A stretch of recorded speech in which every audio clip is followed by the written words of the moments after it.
full Ken. Yeah. You went full Ken. But yeah, if you guys didn't just watch our stream, we You just are Knuff. Yes, you are Knuff. We just streamed with Ted Biaselli and Nate Barch. So that was very, very exciting. It had a lot of fun. If you didn't see that, go watch it. Or if you're watching live, stick with us here and then go back and watch it. But yeah, it was a blast, and yeah, we'll have plenty of people on tonight. Sorceress will probably pop back up at some point. Sean will be on, and then yeah, we have some people in the waiting room that we'll bring on later.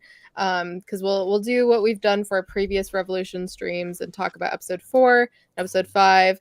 Then we'll do our That's What They Saids, and then we'll do a little season wrap up. So yeah, 2 streams in one night, Chef Matey. But yeah, speaking of, even though I just said this last stream, just in case you're watching at a different point in time, GTFO is a safe space. We love our community and we want everyone to feel welcome here. You are allowed to state your opinions, but if your opinions are going to be based on bigotry or prejudice or anything like that, we will have none of that here because we want this to be a safe and inclusive place. So if you're going to do that, you're going to have to geek the F out. So yeah, let's say hi to our chat before we get into it. Okay. Go, Johnny. Factorverse. Thank you. Ooh. Factor rules as well. Brennan is here. Thank you, Brennan. Stanley's Toy Channel. Shiny Plastic People. Chris Plastic. Eldor, the Masterversal-Toyhunter. Thanos Copter is with us. And speaking moistly, John Guzman. Neil Hunter Hyde is back. Allison Troy is here. Chef Matey. My thing didn't scroll. That was weird. Andy Stutes. Animation Fascination. Mark will be joining us later. That's it. Yeah. So as we've done before with our guests, since Michael and Ken, I almost said Toy Ken, Ken haven't been on for a Revelation or Revolution stream yet. Wanted to ask your guys' backgrounds in MOTU before we get into the episode 4. Either one. Go first. Just stall for me while I make something up. I will. A huge MOTU fan. I remember getting a gaggle of MOTU toys for Hanukkah when I was little. And so it was very into it up until 86 or 87 when it was not super cool to be into toys. So I took a big break until the year 2000. And then it just revved up and it kept multiplying like bunnies. So yeah, I'm diehard MOTU, one of my favorites. Love.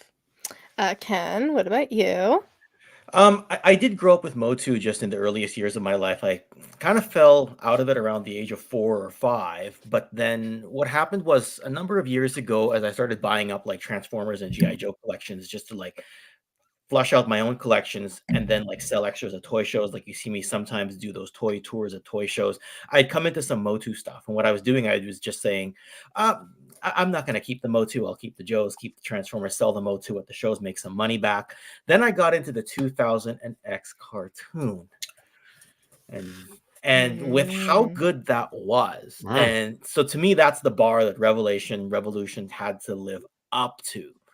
And then very shortly after, I got into the classics line, so all of a sudden you've got King Grayskull and you've got all these other characters. You've got Keldor and there's so much else to like, oh my God, now I'm in love with MOTU, right? And so I was one of those who kind of had a love-hate relationship with the first half of Revelation. The second half of Revelation I thought was good. Revolution, I admit I had some of the episodes kind of melded together in my head. So I just was pulling up a synopsis on the side and, I will be going sure through it spoil. by scene, Okay. so you're good. You're good. I assume you would, but I didn't want to be too assuming and too optimistic. Let's put it that way. So there's my long drawn out intro without introducing wrestling into the discussion. Even though I just did. I'll put something in a swear jar right now, Ken. How about those MOTU WWE? They're all right. No! So yeah, we will go through the episode scene by scene.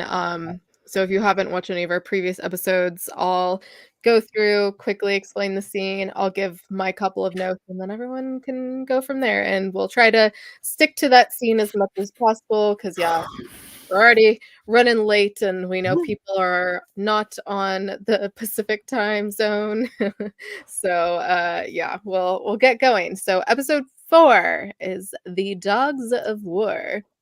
Which, first of all, there aren't any new voice actors in this episode. Wanted to mention that. And we get the intro with the new Horde Castle. So that was cool. And the first scene is we start, which I thought was at Grayskull, but the last episode ended at Grayskull, but now they're in the dungeons of the palace in Eternos. And Adam and Cringer are in there, and they're talking to Skelly. And he confirms that indeed he is Keldor, and throws Queen Marlena into the cell with them. And I thought it was funny, Skelly's line of "in the flesh," and I was like, "Oh, that's ironic because you don't have flesh." That's my one little note on this scene. Anyone have notes for this one? Definitely enjoyed the opening of Revolution being different. So the hoarded out techno Castle Grayskull kind of blew my mind, and it was like glitching too in the opening. I thought that was really neat.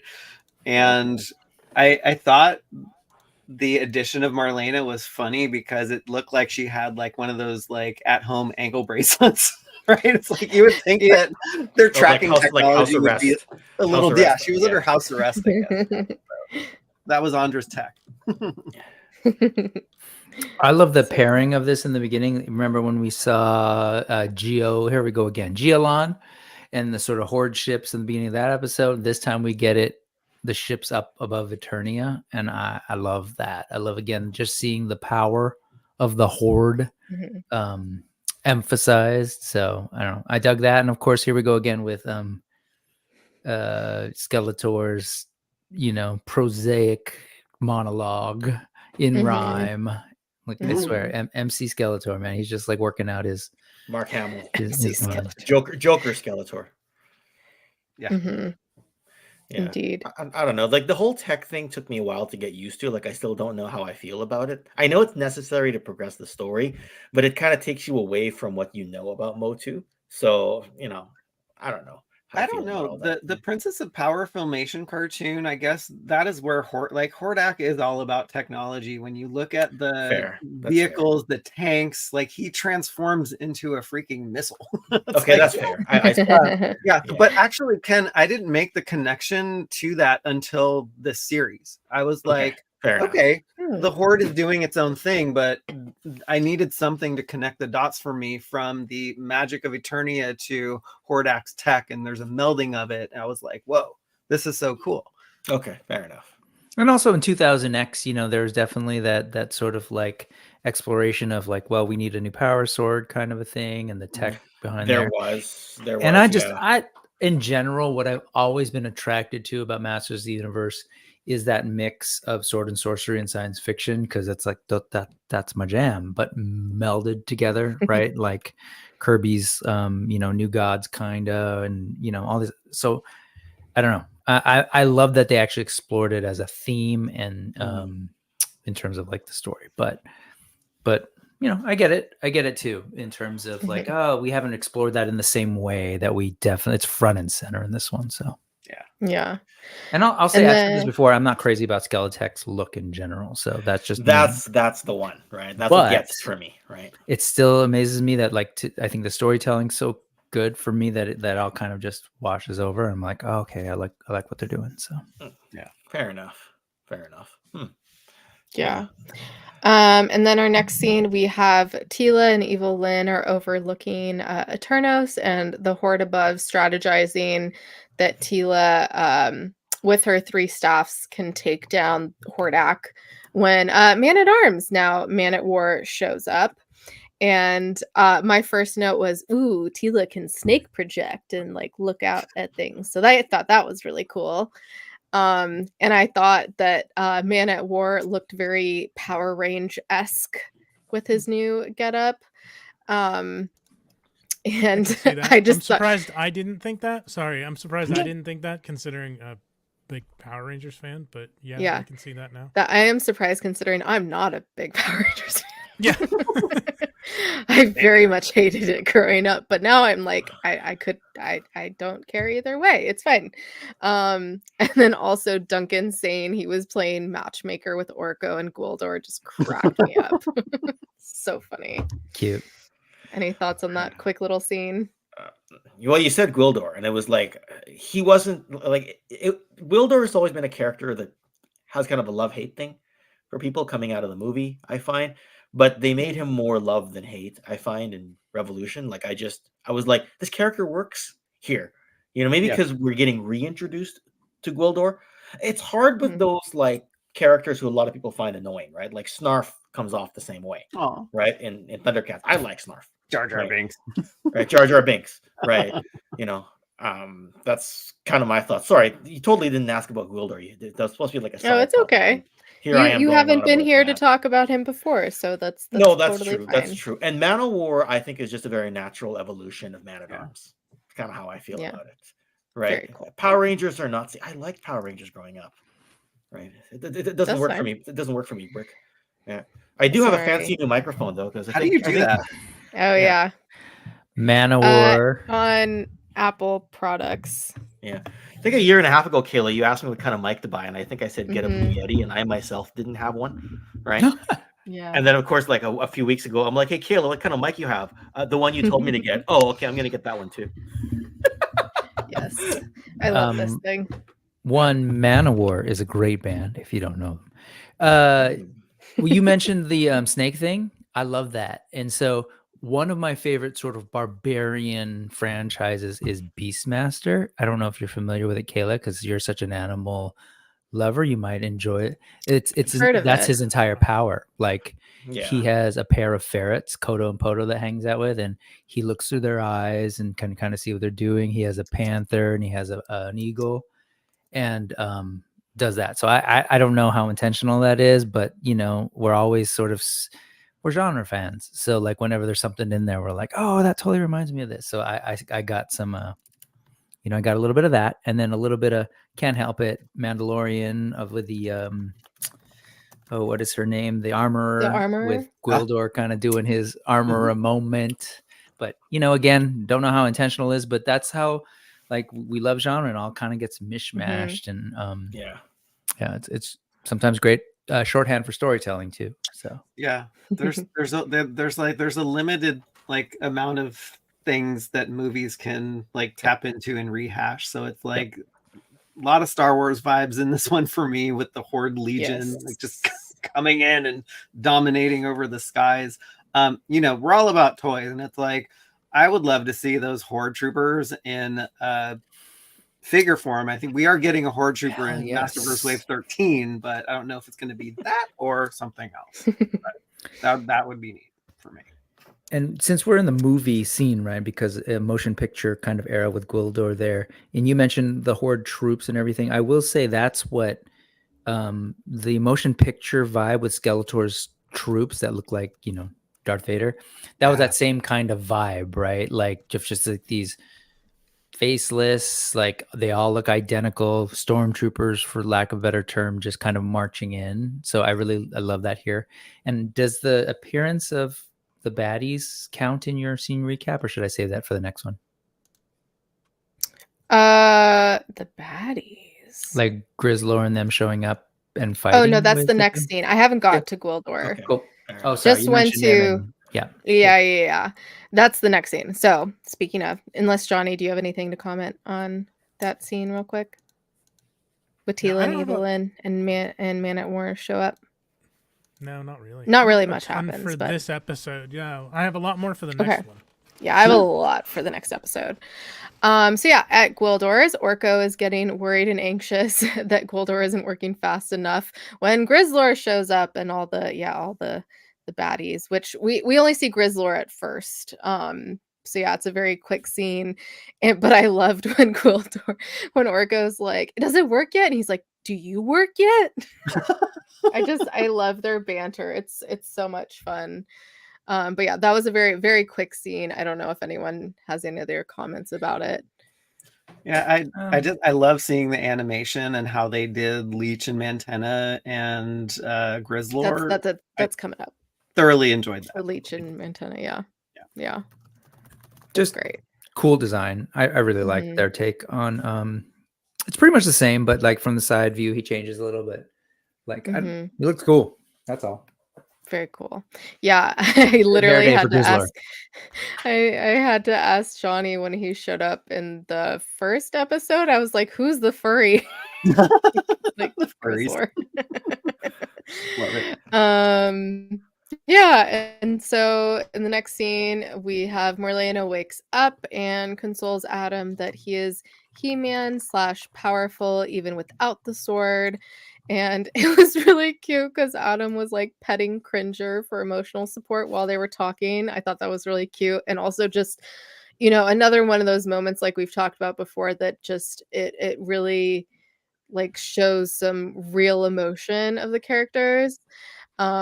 So I thought that was a cute little part they added in. Not quite at the scene where Andor rescues them, but anything about that scene between Marlena and Adam talking?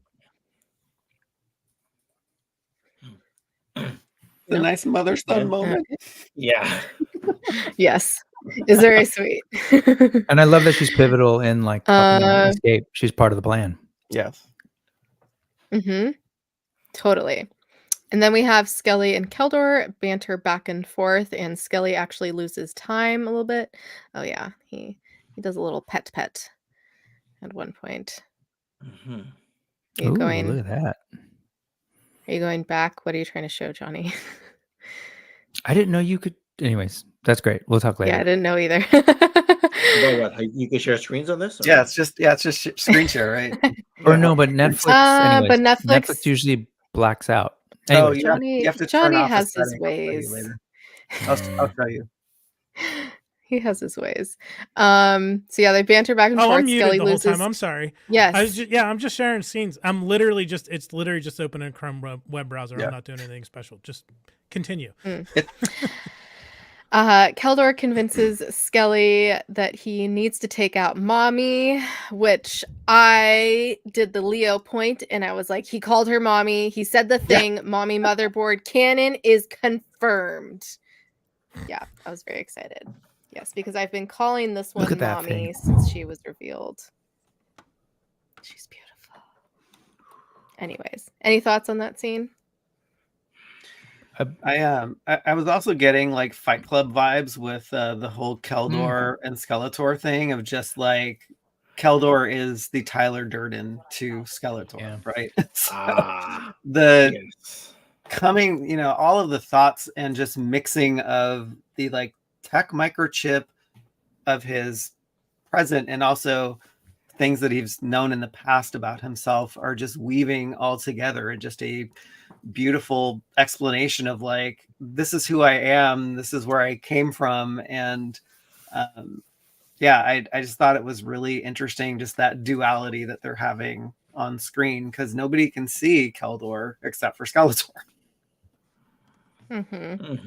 Just the whole backstory of how they introduced Keldor was just wonderfully done. So it kind of makes this penultimate episode more interesting. It's not just like, oh, by the way, he was Randor's brother. There was some sort of betrayal. Here's your typical Cain and Abel type of story. How they had him come back and, become the king again so that Adam could stay as the warrior.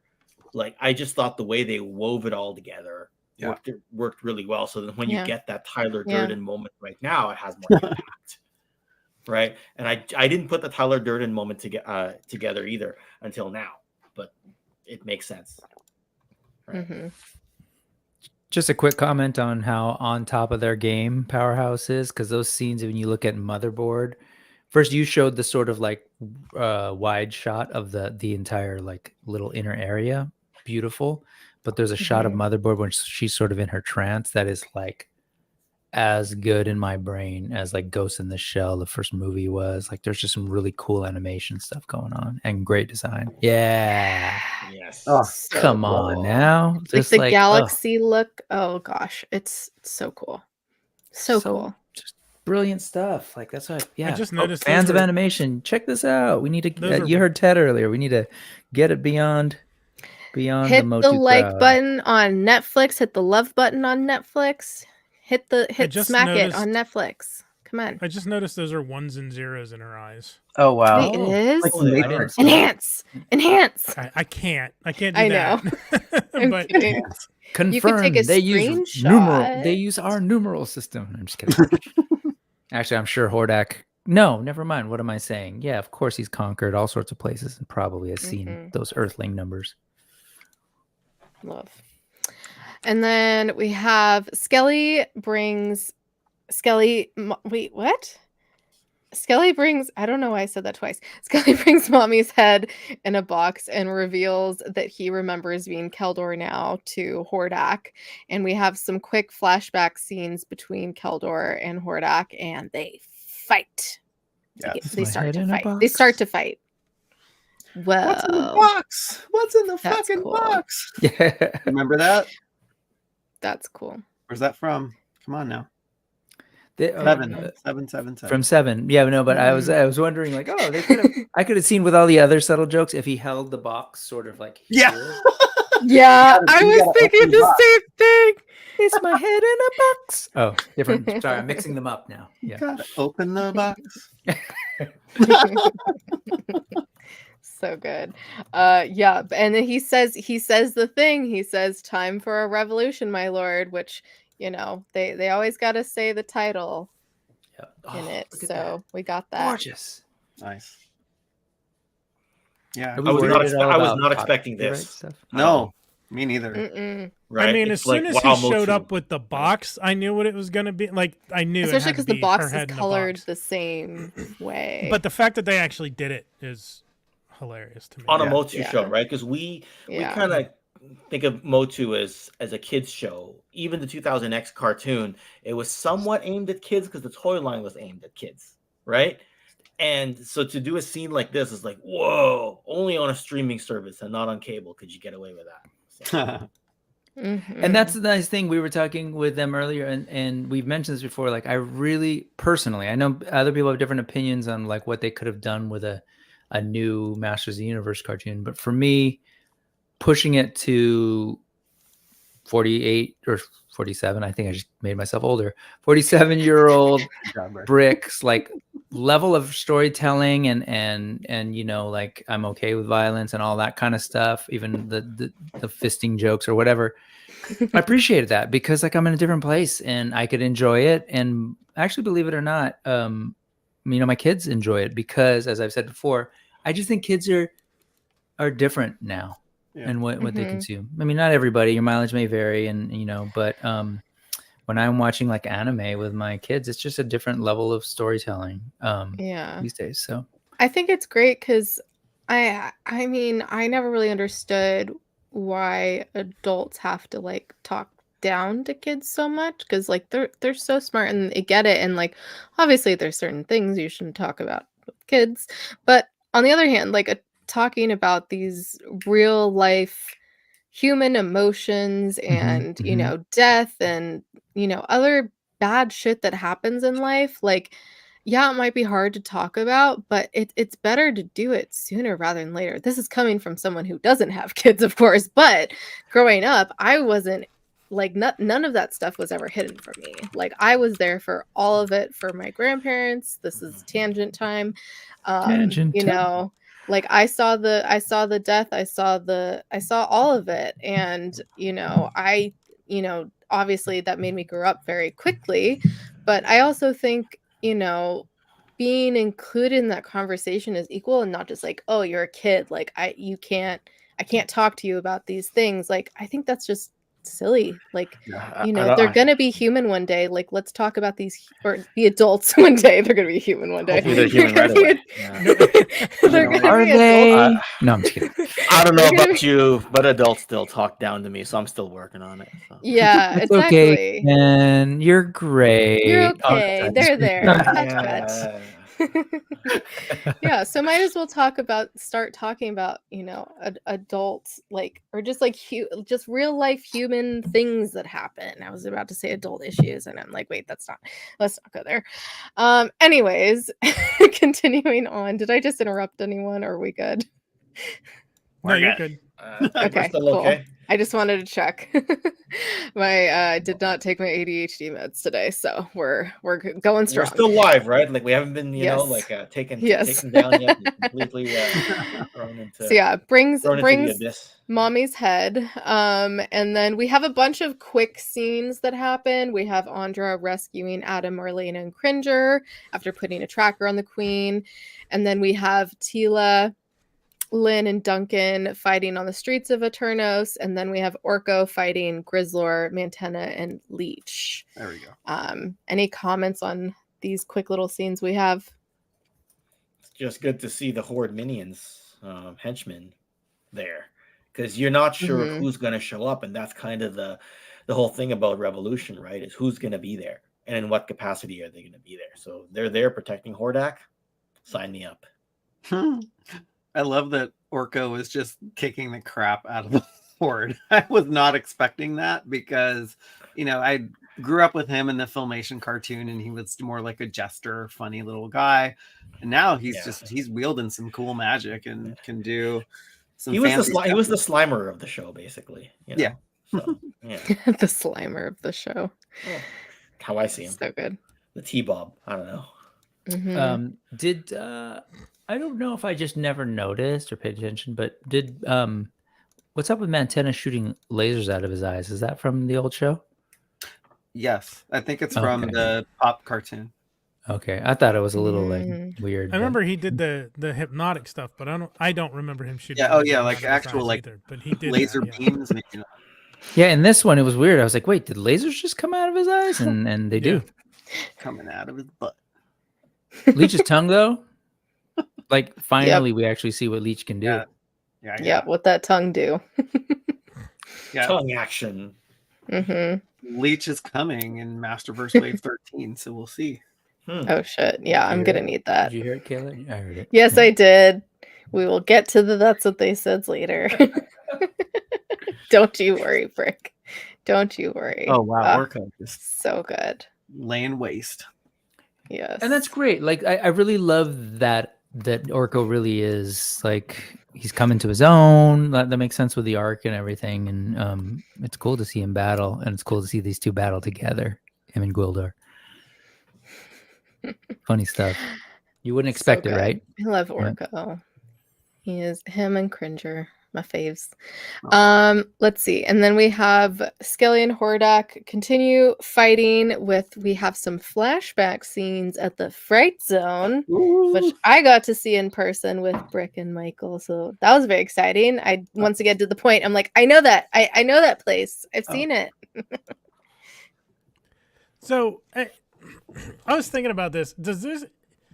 Was this on Eternia or is it on Etheria? So are they what's the word I want to use? Are they inferring that the Havoc staff actually came from Etheria? Ooh. I did not pick up on that.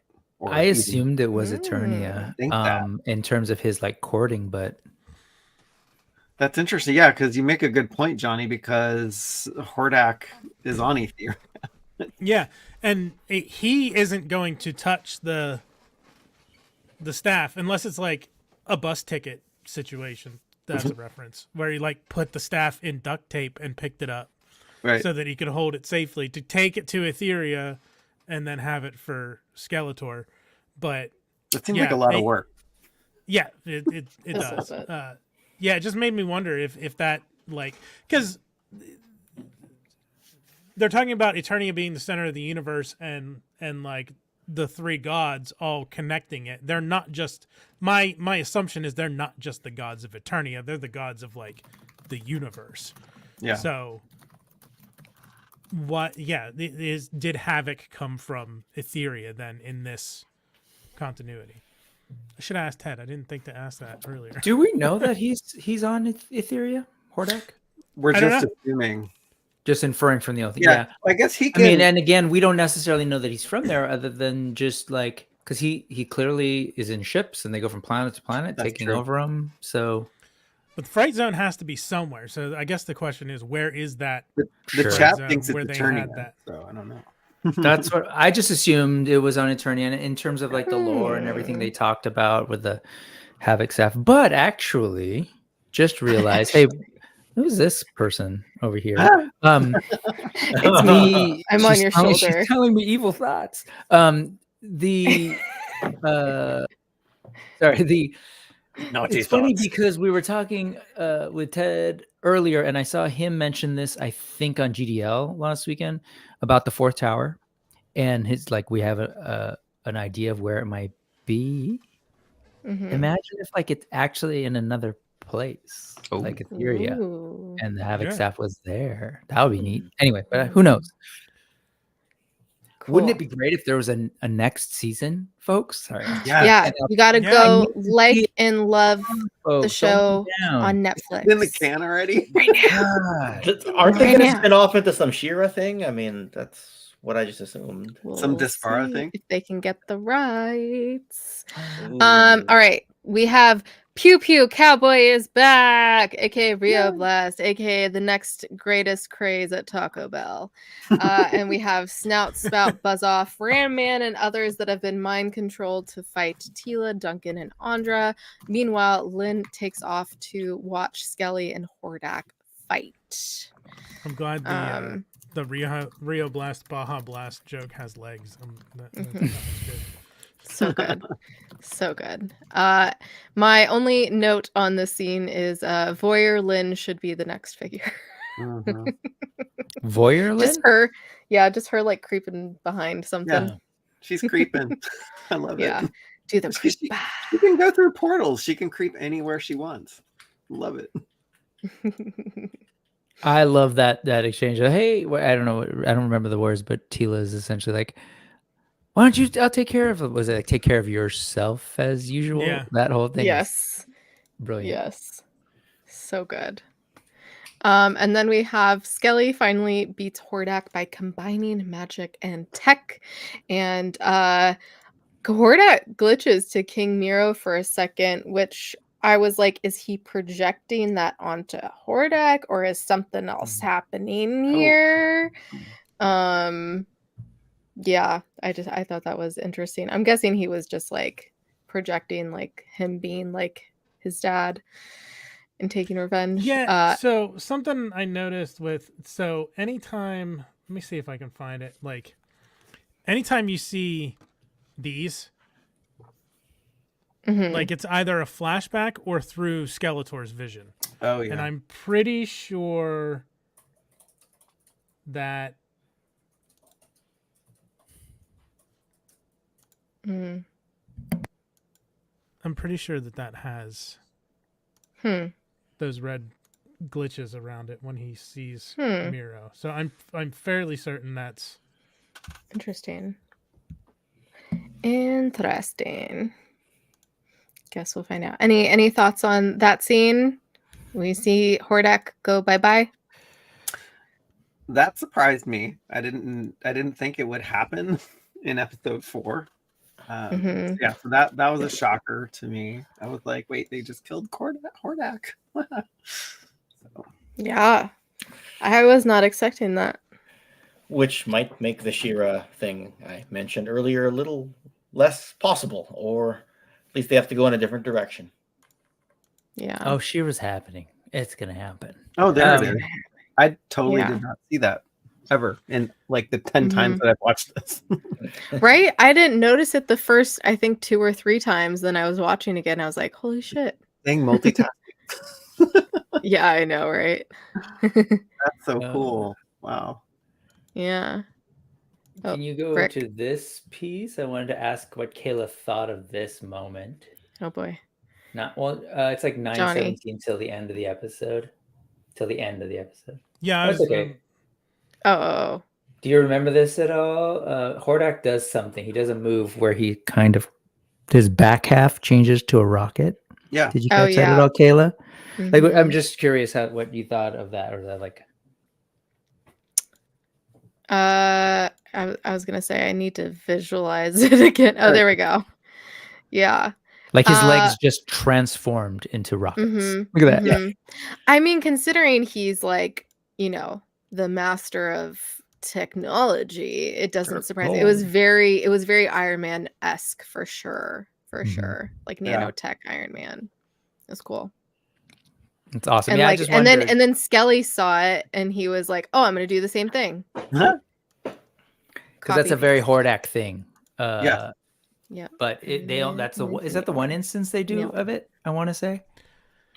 I think Yeah, this is the only one. Yeah. Yeah, it lasts for a while because he just brings Skeletor down through all of these buildings in missile form. Mhm. Like, dang, he's going for a ride. Mhm.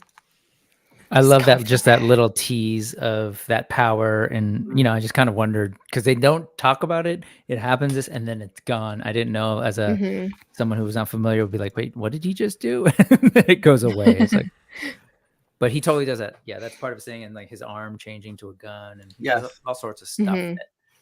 that is, pretty epic. That we'll Yeah. probably see when he comes back. Very A exciting. lot of Princess of Power nods. Yes, The fabulous definitely. series. I love that series more than I do the Filmation He-Man series. I love the Pop series. Love. And then we have Skelly just said that one. Lynn shows up and slices off Skelly's arm, and then he turns into Disco Smelly, as my note says, because it auto-corrected. Disco Smelly.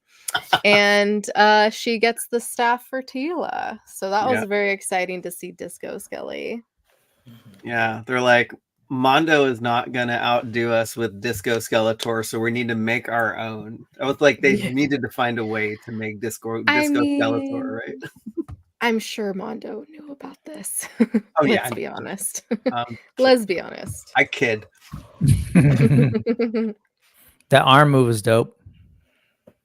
The little sigil whatever thing, and then it was very Doctor Strange / Wanda-esque how she did that, and just oh, so off. creepy. So cool. About the possibilities. Okay. Anything else? I got one other thing. She saved Skeletor, I guess, in a way, in her trying to get the Havoc staff. He turned him back into his regular form, which was like, I was like, dang. And then we have. Well, just real quick, you're speaking of Yeah. Mondo. Remember, I talked about how randomly it seemed like there were Tron-looking people. This is one of them. Just wonder if they are Trollins, just a bunch of them chilling, or who knows? But chilling like a villain. And then we have the scene where Tila, Andra, Duncan continue fighting with the others, and He-Man comes in his Hulkbuster outfit, and Tila tries to explain being Sneak Tila to Adam when Lynn comes in with the Havoc stuff, telling Tila, them you're green.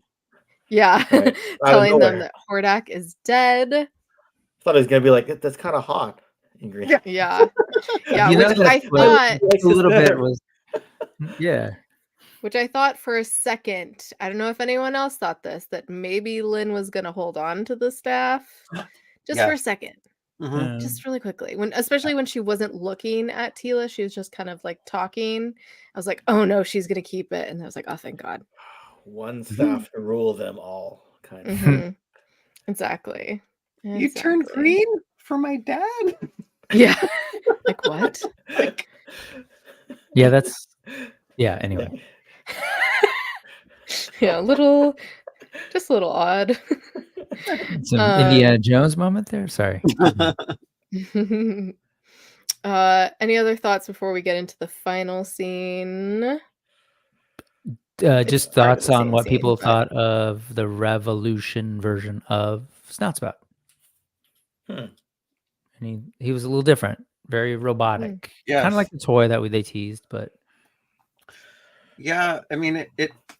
I guess they couldn't make him robotic in the Pop Filmation cartoon, but he was, I think, another one of Hordak's experiments. So him, Dragstore, Extendar, like Hordak likes to just weaponize anyone.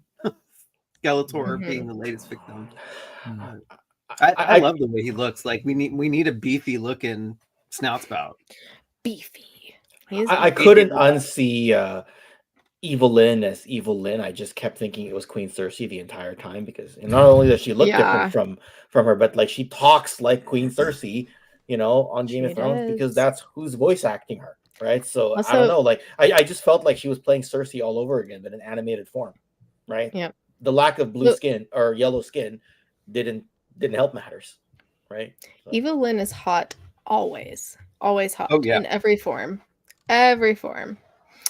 So yeah, we see Tila starting to combine the three staffs' power, and we see like Ram Mommy Tila, which is cool, and everything starts to swirl around her, which, like I mentioned before, love that look. And we see the new combo staff, the Tri-Sorceress staff, for a second, and we end the episode with her saying she can't hold on. Yeah. Any thoughts on that? Just everything having to do with Tila's transformation and the lore implications was just fantastic for me. There were two things I wanted out of Revelation. That was one of the big ones. Is like, give me more of the lore, and they just knocked it out of the park. Indeed. Yeah. I mean, with the mixed reaction on Revelation, there was a little bit of that anxiety, like, oh, I hope Revolution is good, and then each episode just got progressively better. Yeah. Right. Yeah. So I don't know. Just this episode did what it was supposed to be, a penultimate episode to the finale. Yeah. Right. So That's right. good.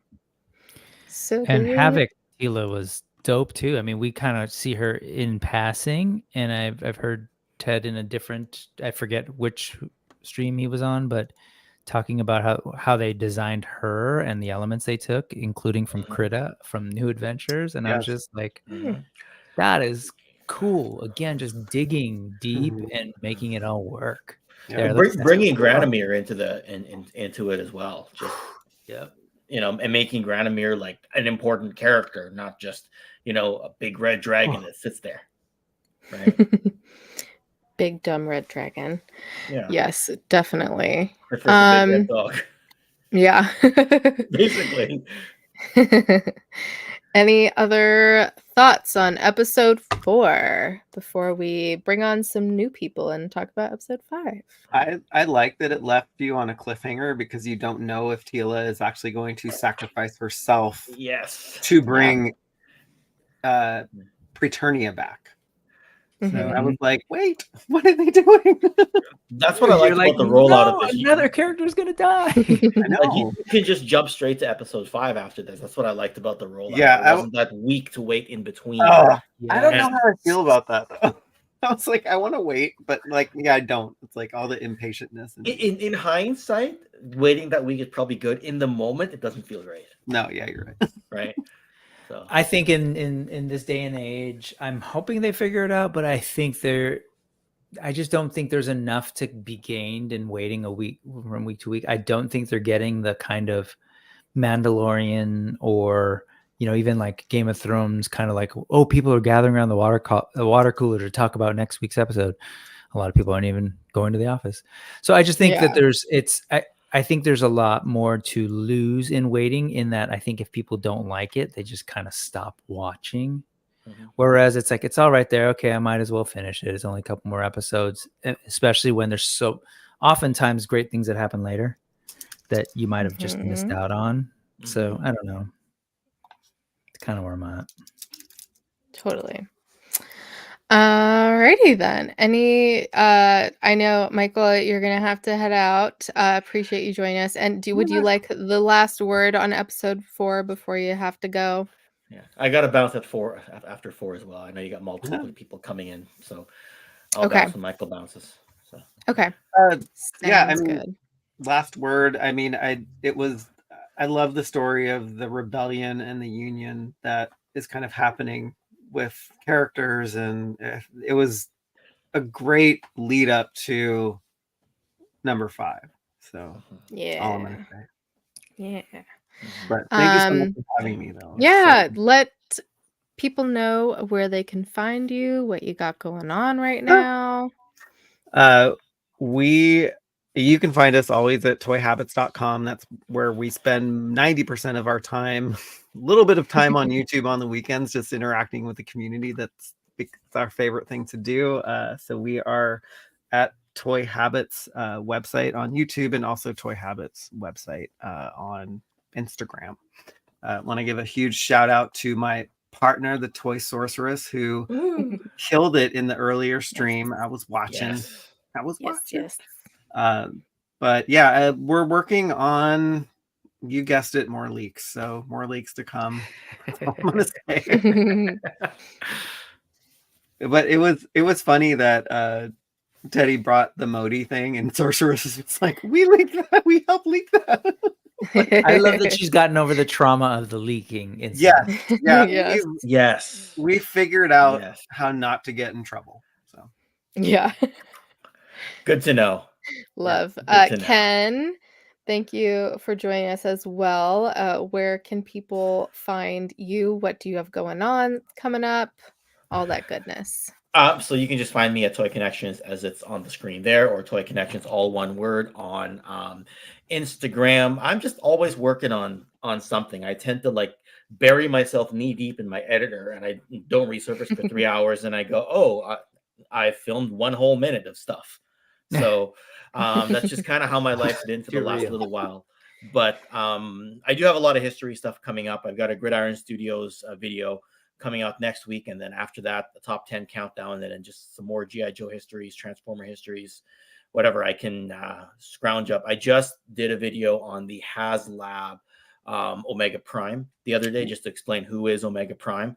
Kind of had to slap that together very quickly, like using the speaker on my phone to like record, because I was kind of on the go when I was doing that one. But yes, thank you, Dartherian, on that. I saw your messages on the Discord there. So yeah, just always doing something and always popping into somebody's like, I can't get away from these guys. Tony's, Figs, and Lawrence. Like, I see them on Discord, and I'm like, I'm gonna get away from these dudes for a bit, and then I come here, and they come here. I don't even tell them I'm here. You know, they're here for the rest of you. And They love trolling They everywhere love you want to be. you. Yeah, well, yeah, they, like Toy Sorcerers, I could talk to her all day, but Tony and Lawrence, I hit my quota every now and then. Lawrence, I hit my quota first, and then I hit my Tony quota after. Sorry. Before you go, Ken, on the channel. So before you go, I know you're trying to get out of here, but I just want to appreciate, like, it's so cool to hear you say, like, I was super iffy on Revelation, and then you came to this one and liked it. And again, just I hope I hope more folks give it a chance, even if they didn't like the first one. I think there's a lot of good here. And selfishly, the first one was hit and miss, but I think it ended well. And then this one just stayed really good all throughout. So. Selfishly, I want to see the next thing. So come on, folks, tell folks, go. Yes. That's why I wanted it to be good. I'm like, they had a good, they had a lot of potential, even on the episodes I didn't like in the first series. There's still potential there. So it's like, let's blossom. Let's get this thing going. I don't know if we're spoiling, so I won't totally spoil, but really there are a lot of great things teased for what could come. And I'm just imagining, like, other Masters Universe fans who maybe were not so into Revelation and they haven't tried to watch this. I have a feeling, dude, you should watch this just so you kind of see what they're teasing. Because I think you might want to get on board and help us fight for the next series. Yes. So Indeed. All right. Thanks, y'all, for joining. Have a good rest of your evening. Thanks for the invite. Glad I was able to make this one. Yeah. And Michael, I will see you in California. Brick, I'll probably see you in California. Kayla, I'll try to catch you before. I'm sorry. Brick is we're gonna carpool to go see Ken. Brick, more on that later. Okay. Yep. Yeah. March 20th to 21st. Up north, yeah. Let's do it. Sadly. All right. Have a good one. Bye, guys. Bye. All right. Take care. And Johnny, you said Shauna was having some problems. Having issues with. Yeah, she's having issues with her camera. I'm not sure if she's going to be able to join us. Oh no. I'm waiting for do you want to see? Yeah, see if she can do her phone. I think people forget that that's an option. Try that. Until then, we have Mr. Mark aka Animation Fascination. Yay. Welcome, welcome. Hello. Thanks for joining us. This is the only Master of the Universe thing that I own, which is There we go. the Dolph Lundgren movie. Love. Is that the new one too, with all the special like features, or something just came out relatively? Commentary and a trailer. That's all. Okay. Okay. Cool. That's an interesting thing to have of all the things, and to be fascinated with animation. But well, I mean, I guess I can just say it. This is the first He-Man Masters Universe thing that I've ever watched. I never watched like the original series when I was younger or anything. So Revelation and then Revolution were the first, like, my introduction to. That's awesome. I mean, outside of seeing, you know, like gifs of He-Man or Skeletor doing stuff, or there's that music, that song like years ago that was like Beastman versus Skeletor, which I had heard that, but that those were my only kind of things with it. And then I mostly checked this out because of my love of Kevin Smith too. So nice. that's why I initially checked it out. But then I liked all the animation in it, so I thought it was pretty awesome. So did you buy the live action movie after you saw this? Well, I got that as like a review copy for Animation Fascination. They sent it to me because of its connection to an animated series. Did you watch it? Yeah, it's. Okay. I mean, I don't have anything to compare it to, but I know that it's. But you said you hadn't. I was confused because I thought you said you hadn't watched anything He-Man or Masters of the Universe before this series, but you had the movie, so you watched that and then watched this. Yeah, I guess. Okay. Yeah, so nothing animated. Got it. Okay. Got it. Cool. And then we have returning Mr. Thanos Copter. Hey everybody. Welcome. And we got your MOTU background last time, and I guess we just got Mark's as well. So yeah, we'll get into things then. So episode 5 is The Scepter and the Sword, and we have 2 new voice actors. I think just 2. Correct me if I'm wrong.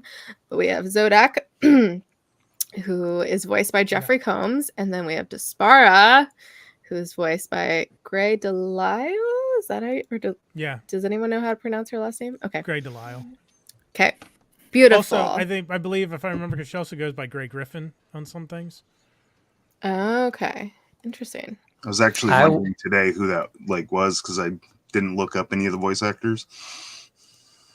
Yeah, it was 0 days ago that I just learned that who both those voices are. So I just learned who Despara's was, and then earlier on the earlier stream, I didn't realize who Zodak was. So perfect. Cool. Well, now you know. I had to look. I usually look at IMDb, but IMDb wasn't updating, so I just looked in the credits.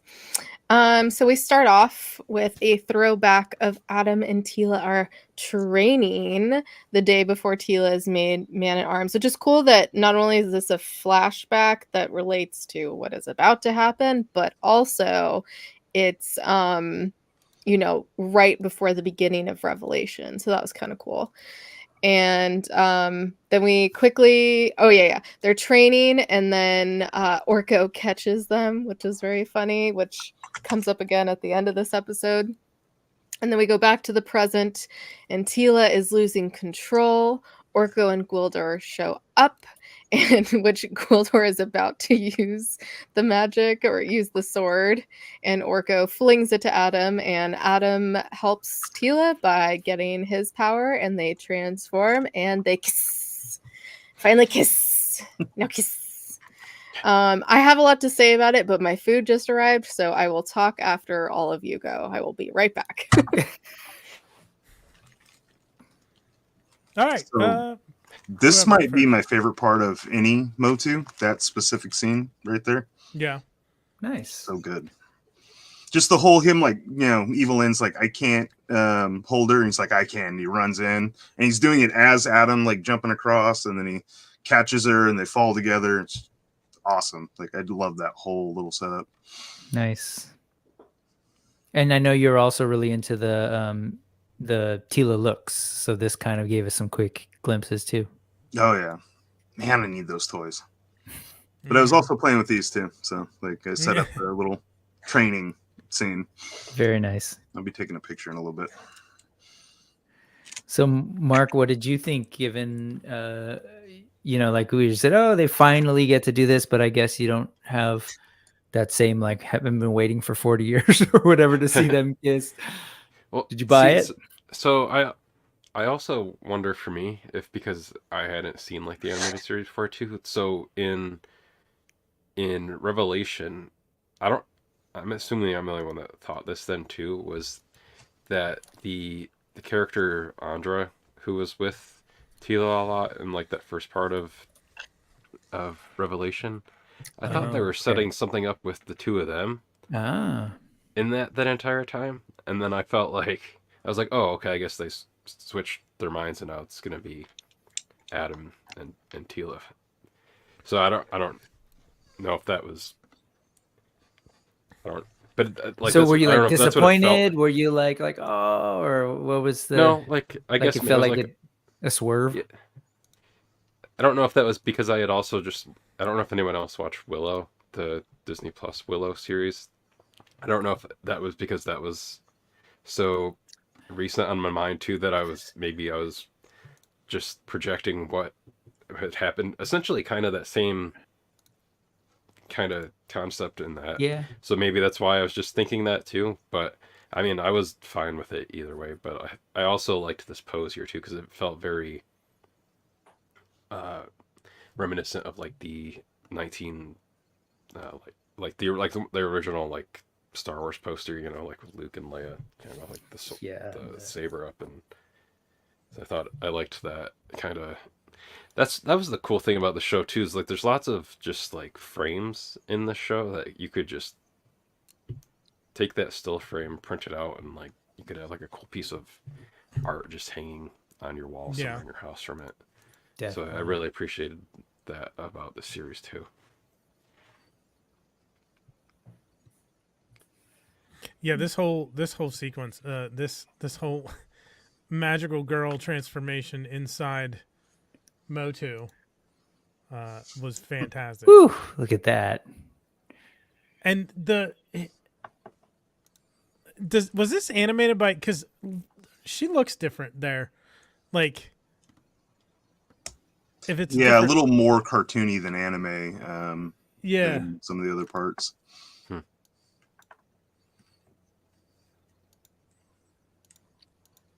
I mean, definitely there's a lot of attention to detail in this thing, particularly like the little, not just the drawings, but there's like a lot of little details that it feels like it's at a like different frame rate almost. It's like there's lots of little tiny changes. You're right there. Like look at his eyes, and his face looks very like a different model a little bit. Yeah. But it does feel like an old intro to a TV show. Look at that. I didn't notice that. That's the part where he gets Sailor Moon. Right. So much Sailor Moon. I love it so much. So so much. So there's Adam. Mm-hmm. There's he, and it's just immediate. Just one frame maybe that he just expands. You guys were talking about Power Rangers earlier. It's almost like a morphing sequence too. Mm-hmm. I don't think that I ever like consciously realized, oh, he's got this cool new shield. I don't know why I didn't pick up on that until just this minute. She looks rad right there. Her new looks, like they're so cool. Absolutely. I was not initially sold on this look for He-Man. Like the first still I saw, I was like, oh man, because it looked a little too close to this, I thought. But then seeing it in action, you actually see the shimmering and like moving around and stuff. I just thought it looked a little too much like her outfit on the initial still. But after seeing it, I love it. Like especially like his new hairdo, and like I was saying, like all the little shimmery bits in the armor really worked. Kind of interested to see how they translate that into a toy. assuming they make one. In terms of like the They're materials, definitely and gonna stuff. do one. Yeah. Well, like the lines and stuff, I kind of wonder if they'll have like some kind of like shimmery quality to them, because that would be really cool. You're talking about like these here. Yeah. Yeah, the like But I want that 2-pack. PCB traces. Like if you've ever seen like a printed circuit board, they have like all the lines running. That's what these are, to me, reminiscent of. Yeah. And that's what like in the power sword too. I'm still not 100% on the design, honestly, but like just like Skeletech, I'm like I think it's cool. I'm just story-wise in my brain, it totally makes sense. I love it. Do It's not one buy of this those- guy, Brick. This arm is like just so frustrating because all it does is up and down, like a little bit out to the side, but Does it bend at all? there's no like elbow not or anything. It's just straight. Like it's Yeah. So it's not bendy. Like I figured. yeah. I was hoping would've- it would be like a Stretchy or bendy like wire, but it's not. It's just plastic. Like, but his Yeah, face let's looks see. really good. Like, and I wanted him Missed after seeing the opportunity. show. I mean, you can't see because I Yeah. can never get these things. To I mean, I'm in that same boat of like, oh, I like the show. Like, again, just another validation of the model, the old model. Give us a cool show, and we're gonna buy a bunch of toys. Yeah, my desk is like literally littered with toys from the show right now. I got Real Lord, So- Skeletech, and As it Orko. should. So I have to wonder, like, this is getting real into the real nitty gritty with it. So like, nothing. Well, the sword is different. So is this just his look now? Is this his armor every time he becomes He-Man, or was there? Because it looked like when he was fighting later, it looked like the sword essentially lost its charge, so it doesn't have like the tech power up. Maybe it's like a limit break. You got to charge it. Yeah, or like a battleizer, from if you want to use a Power Rangers term, like a battleizer, like they morph and then they call like their upgraded form.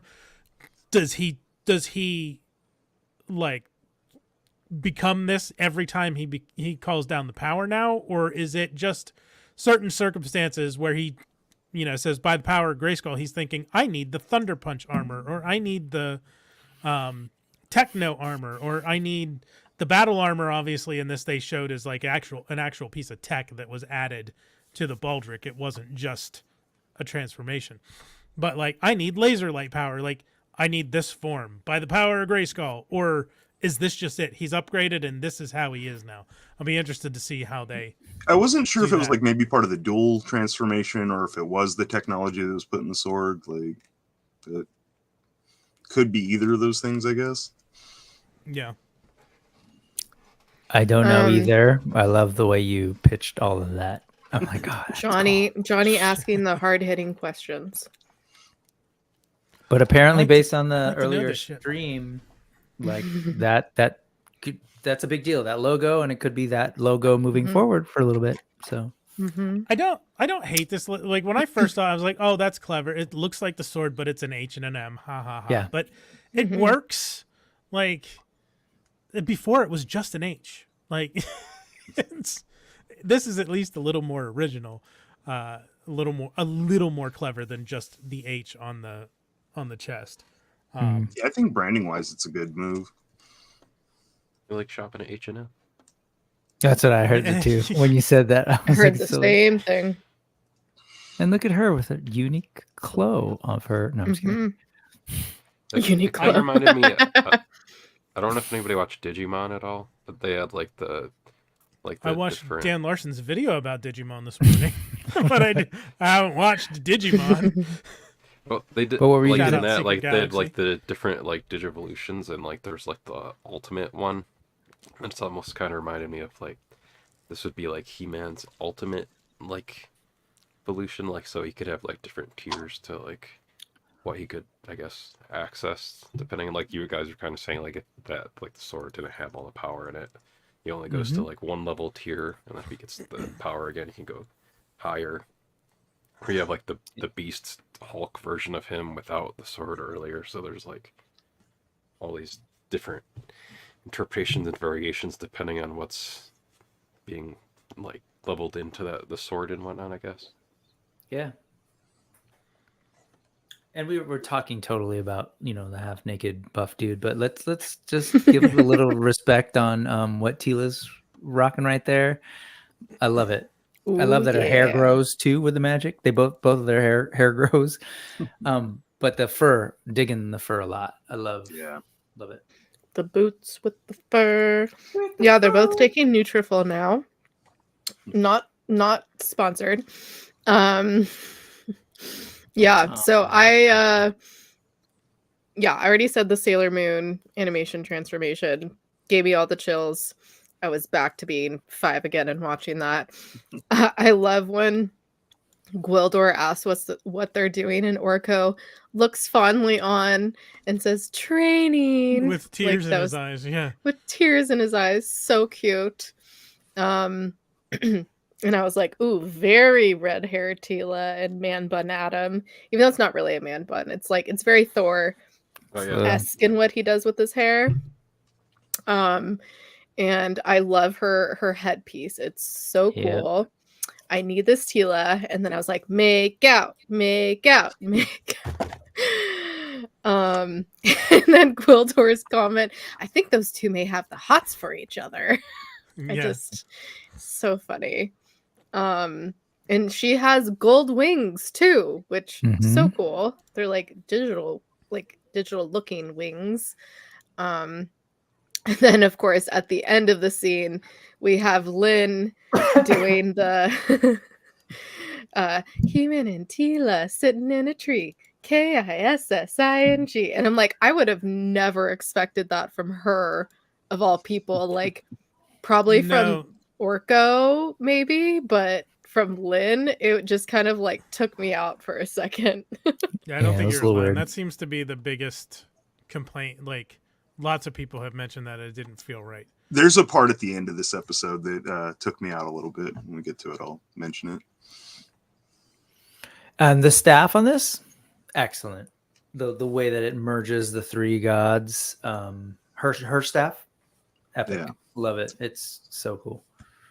Look at that thing. I do wonder if any of the other sorceresses like achieved that kind of state. Like, I don't know, just the lore of like her being able to harness the different magics is really cool. Mm-hmm. Yeah, agreed. I also had that thought too. Just were there other sorceresses that were fully Ka or fully, Havoc? I don't know. Kind of neat, but who knows? And the toy better maybe that's those translucent wings. Ooh, that's better be translucent. I think you kind of saw that like a full Ka sorceress probably would have been like the Snake Tila, and a full like a Havoc sorceress probably would have been like Evelyn's from last. Yeah, those wings are. It's going to be interesting to see how they implement those in toy form. Oh, your faceless. What's that, Thanos? The faceless one is kind of the look of the Havoc one. Yeah, it was kind of like that armor with Krita, like hair and then horns. And then the horns, yeah. And you watched the stream earlier, Thanos, because we got kind of an answer to our question about the bat. Yeah. I didn't get to ask about the cat. Sorry. Well, you said the cat was kind of like the tied into Eternia, and it was like the three like powers combined. Not sure exactly how it works, but does that make her Captain Eternia? By their powers combined. Yeah, but it works. Like that look is just amazing. Cool. So cool. Any other thoughts before we move on to the next scene? Nope. Okay. He-Man takes the sword to go fight Skelly and changes people back, including Castle Grayskull. So there's a whole scene with that, which my first note is... Yep, go ahead. Before you go there, real quick, there's two things that happened before this. I love that Cringer's like, all this time you could have hugged me into being bad. Oh, that's what I'm including in this scene. Oh. Yeah. Well, you said He-Man went to fight Skeletor, so I figured like you're already way past that. Oh, no. I'm including that. Sorry. Go ahead. Oh, yeah. Gwildor says that there's an Orko % chance it will flatten reality as they know it. I died. Like the jabs just keep on coming. And Yeah, yes, A little Gwiller's a when bit rude of for a Cringer, someone dick. you just met, I thought. Gwiller's Yeah. a bit of a dick. Yeah. yeah. And Cringer, yeah, saying he could have hugged him into being Battle Cat, which I was kind of confused by that. Like, does he? What exactly did he mean by it? He Because I didn't shoots quite him get with it. the bolt from his sword every time Yeah, in he that old points Oh, his cartoon. he sword at does? him. Yeah. Yeah, at least I don't think we actually Oh. saw it in. We saw it in Revelation, but I didn't know he like had to do that Yeah, every that's time. the implication is that's how he transforms Cringer into Battle Cat. He points the sword at him and energy shoots out. I'm and just hits him. confused because I thought that was in reference to them kissing, but they kiss after they transform. So I didn't really. He was holding Adam was holding Tila when he called down the power of Grayskull, Oh, but and he she didn't point it at transforms her. with I him see. I see. rather what you're than saying. him transforming and then Got shooting it. a bolt of energy at her. That makes sense. And yeah, I love the Cosmic Skelly animation. It looks so cool, and I just love to stare at the galaxy effect of it. It's so awesome. I And mentioned in the last yeah. stream I was getting visionary vibes from like the I guess torso, like had that like kind of like the effect right there. Like it'd be kind of cool if they had some kind of effect like the old holographic thing if they do that toy. I'm focused on toys. Very I'm sorry. cool. It's okay. I mean, that's the way. That's Mhm. kind of what these things are intended. Yes, very toyetic. 20-minute And commercials for toys.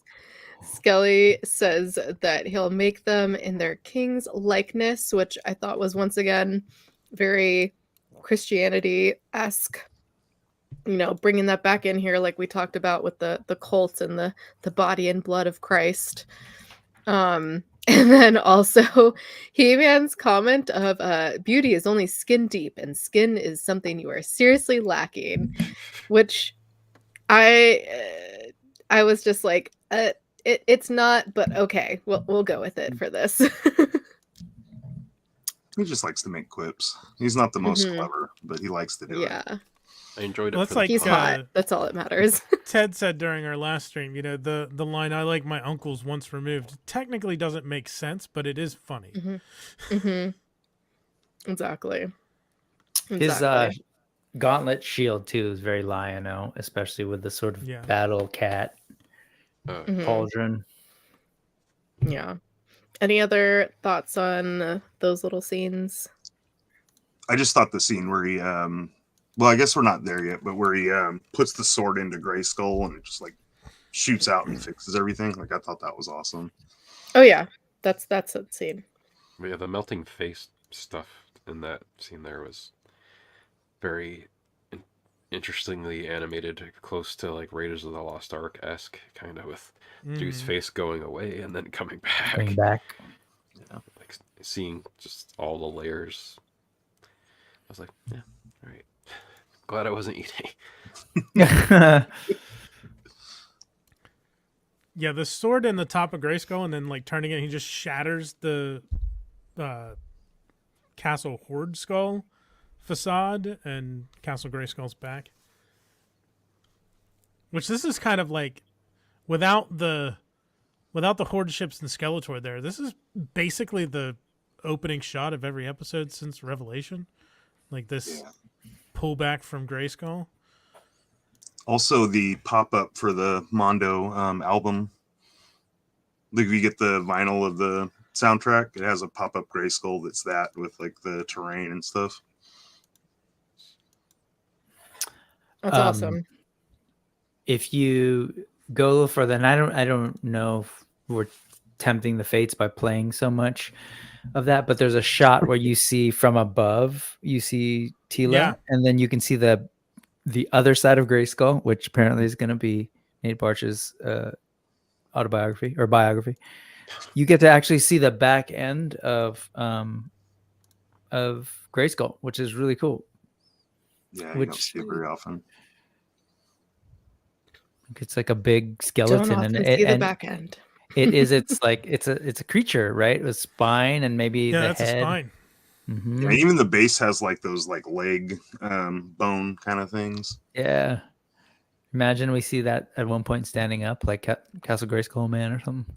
Oh shit! Yeah, that would be cool. Grayskull's a dragon. Like that's what this looks like, right? So Oh, That could work too. I'd be into it. like the head is there with the spine that goes all the way back to a tail that's wrapped underneath it, and it's got it's like a dragon with multiple legs and no wings. I don't know what you call it. It's a fucking Tarask. Like Break out the it's a bestiary. giant land beast Uh-huh. that fell in this spot and petrified over the ages into a castle. I mean, it's obviously some kind of mystical thing. Although Sure. they also said it's technically just the Hall of Wisdom disguised. But Yeah. I like to think of Grayskull as it's its own thing, not just an illusion over top of something else. Yeah. Because I feel like that kind of like takes the mystery away from it. There's a Because kind of this a lot looks of like a different monster. versions of, you know, the Hall of Elders or Hall of Wisdom, and then Grayskull and stuff. I actually like the idea of it being a fallen beast that, you know, King Grayskull just like, yeah, I'm making a home here. Yeah. Mega Carve out. Moni. Yeah. Love that. Kind of. Yeah. Yeah. What if? It's like the Because if you've Sphinx ever too. seen Like the Sphinx with the human head. Maybe that's not its original head, but they just opted to put the skull because Grayskull's vain. Mm-hmm. Yep. I want to see the there's a piece of art of Grayskull. Like David Pumpkins. While you're looking up that, the next two, there's kind of back and forth between the next two plot points, I guess I'll call them, between Skelly and He-Man fighting, and then Tila restoring Preternia. Sorry. So we'll first talk about Skelly and He-Man fighting. Oh, that's cool. Okay. Okay. Yeah, I love that piece of art. That's cool. I really like Filmation, as much as like it hasn't aged well for me, it's still like beautiful. Yeah. Like I love the art on that show so much.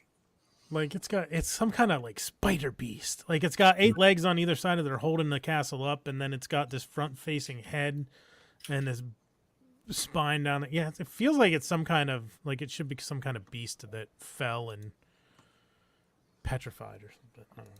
Anyway, continue with the episode. Of course, as soon as I turn my mic back on. Why you got it? Yep. Oh, is it- Skelly and He-Man fight. Basically every part of that up until Skelly raises the Techno Titans. So Skelly turns all the ships on Tila.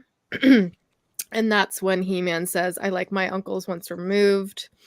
And Skelly says, if you keep breaking my new toys, you'll have to play with the old ones, which I thought was very apropos.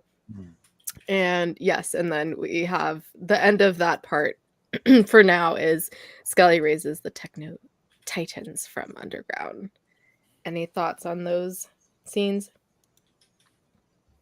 I'm like scanning through. So you have the scene here where Duncan's like flying through the ships, right?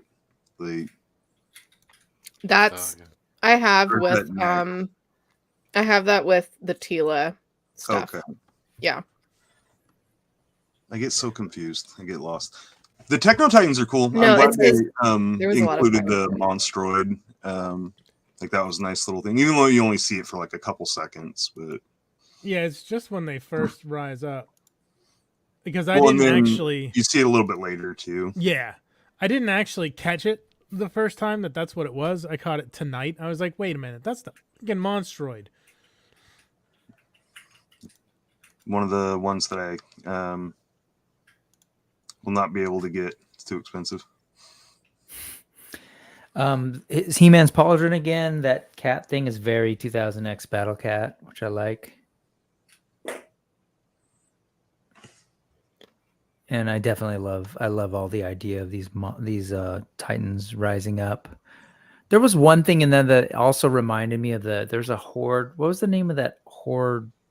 It's like a big long column with multiple faces. But anyway, I don't know. I don't know. there was something there earlier, and then that thing reminds me of something from Thundercats too. But anyway, whatever. Just cool stuff. I love what Johnny was pointing out with all the I was gonna say Teen Titans, the Titans, just the art direction for them, and that that thing right there. Yeah. I don't know, wasn't there a horde character that was like a big long column with a big gigantic face in the middle? Dial-A-Mug? Yeah, that thing reminded me of Dial-A-Mug, and I was like, oh, I wonder if there's like a connection, but maybe not. But I think they were just having fun. Like, it looks like they were just having fun making creatures, like, for most of them. Yeah, because this doesn't really have any faces. It's got greeblies and weird shit on it. Well, that little red circle shoot me here thing. The video game boss, shoot me here. Yeah. There's this Monstroid is the one that looks the most like something that was an actual toy. Like Mantisaur would have been a good one for this. What was the other one? The Spydor would have been good for this. Yeah, a few of the old vehicles. Maybe even Dragon. And then, so we have, meanwhile, Tila is working on restoring Preternia, which once again, love the rainbow swirls around her. So cool. And Andra and Duncan come in on the big jet, which I forgot its name for a second. I don't remember it either. Cloud Crusher. Cloud Crusher? Okay. Mm-hmm. To protect Tila. Wind Raider. And then Lynn and Orko also come up to protect Tila. And yes, that's when Duncan goes straight through those horde ships, which was very a la Iron Man in Avengers. Like, copy paste. That was awesome, though. Like, I loved so cool. Just wrecking. So Marvel cool. and Endgame, too. And then we have Techno Titan is about to get Tila when Granomir comes to the rescue. And Lynn calls him Granomir the Magnificent. And he literally says, "You shall not pass." And I was like, 10 points. 10 points. You won me over. Any thoughts on those little scenes? It was cool to see Granomir. I actually kind of wasn't expecting him, and then when he just like flies in, I was like, "Oh, damn, cool." Yeah, it just seemed like a scene they were like kind of going like all out with like basically throwing everything into it that they had introduced so far between these three parts of the story, between Revelation and then Revolution. That's what you do. Basically, Masters Universe Endgame, kind of. Yeah. More or less. Yeah. Totally.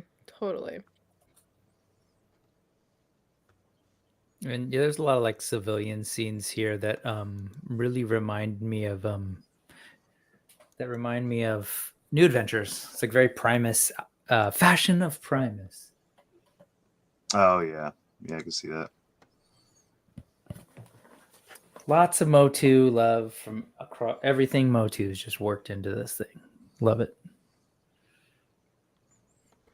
Love that. Love all the details. I feel like I learn something new every time. Yep, John Delancey getting to be more hero than usual. And then Tila restores Preternia, and Lynn and Granomir look on, and he calls her Good Lynn. That was a very touching moment. Yeah, that was nice. And then we have Skelly is about to kill He-Man when Randor shows up. And then we have Fisto and Clamchamp and Mossy and King Grayskull. They all come back too, and they all have really cool fucking entrances. Fucking love that shit. And Randor says, "Is this bully bothering you?" Just like at the beginning of Revolution with Scareglow. And I just loved that full circle moment. It was very touching. Any thoughts on that stuff? That was another thing I wasn't really expecting to happen. So it was kind of cool to see them all like back in action for a little bit, especially Fisto and Clamp Champ, because they really didn't get to do much.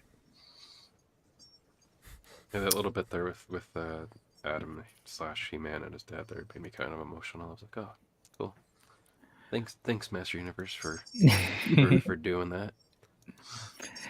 And I love that Preternia obviously like came back, but that they brought them into this world to kind of help. And my only like complaint is that we didn't get to see everybody. It's kind of weird. It's like was like Vicron chilling, like, oh, you guys got this. You know, yeah, you're fine. I'm gonna hang back here in Preternia. We just got Let the back newbies and King Grayskull handle it. Yeah, I think it's another aspect. Like Ted was saying, Ted said a lot of things that we asked about was just time. Like they didn't have the time to do it, to devote to it. Yeah. I would love to see. But they like were talking about the Triclops thing at that time, right? Yeah. Yeah, and just but like less about like talking about it, or you know, just like you see them in the background or something. But I've been pitching for a while. I want a MOTU Origins show where it's just like one-off tales of like different characters. There's so many characters that never actually get to see the spotlight and stuff. Like something like that would be Tales cool. of the Jedi type thing. Yeah, like, something like that would be awesome. That would be a good show for me, so that I could catch up on like, oh, this is what that character is. This is what that character is. And there's so many characters, so like trying to cram them all into one thing is like it's a lot. Yeah. And like even like Rio Blast and Snout Spout, like they're in this battle kind of like, but you don't really see them doing much. So the toys would back in the day and the Origins figures come with a minifigure that features an adventure with that character in it. So essentially like that, right? Like an adventure of that character.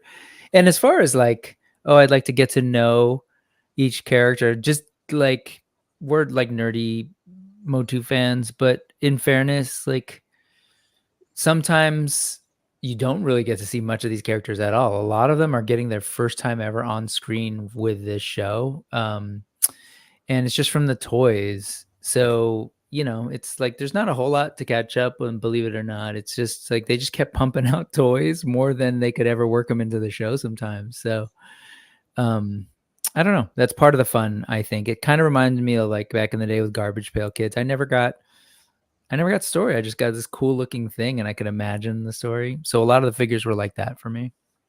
Yeah.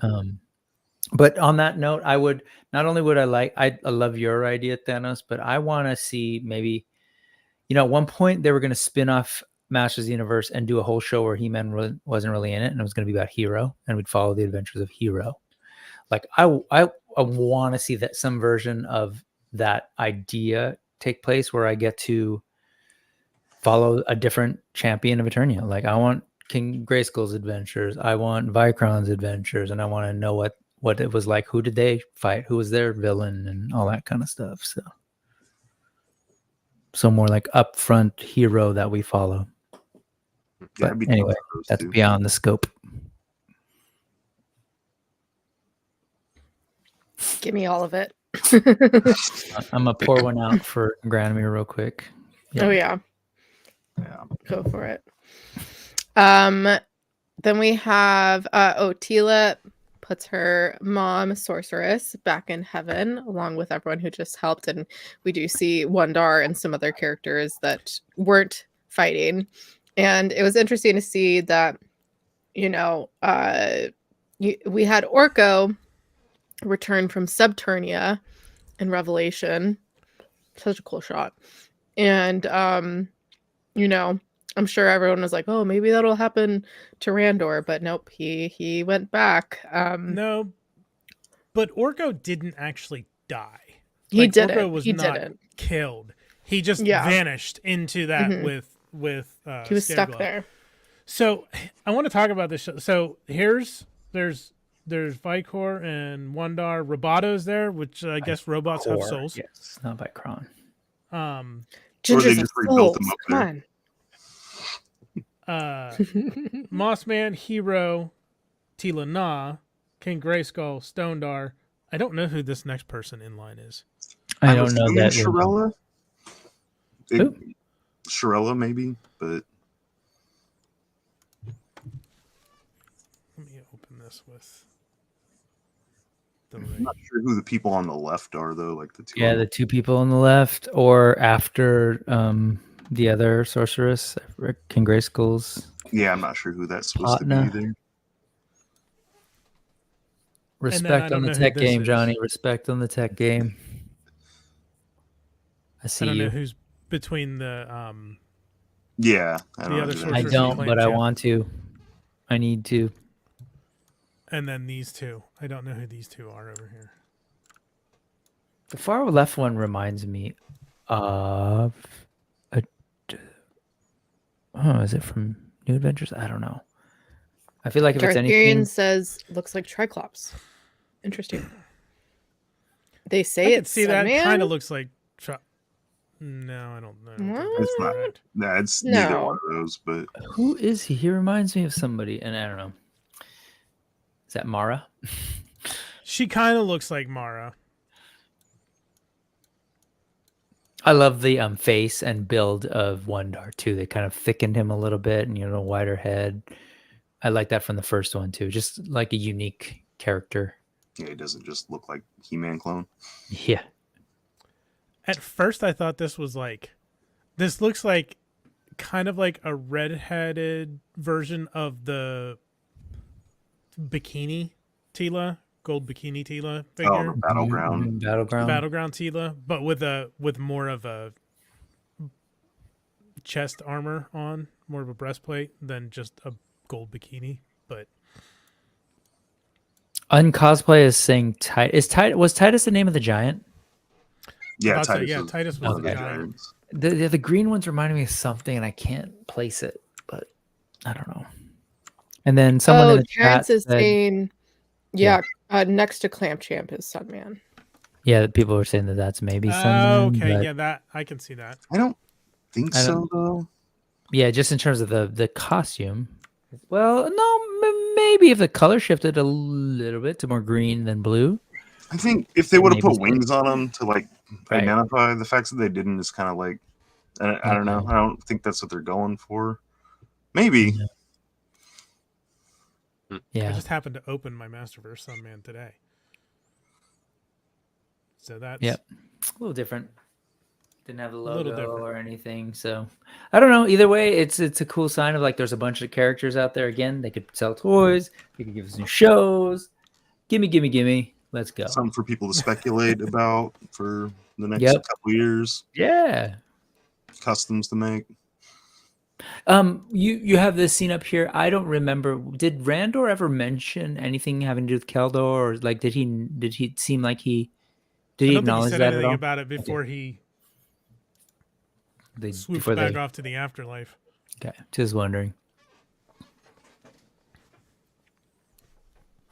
So cool. Yeah, he still didn't acknowledge it, the bastard.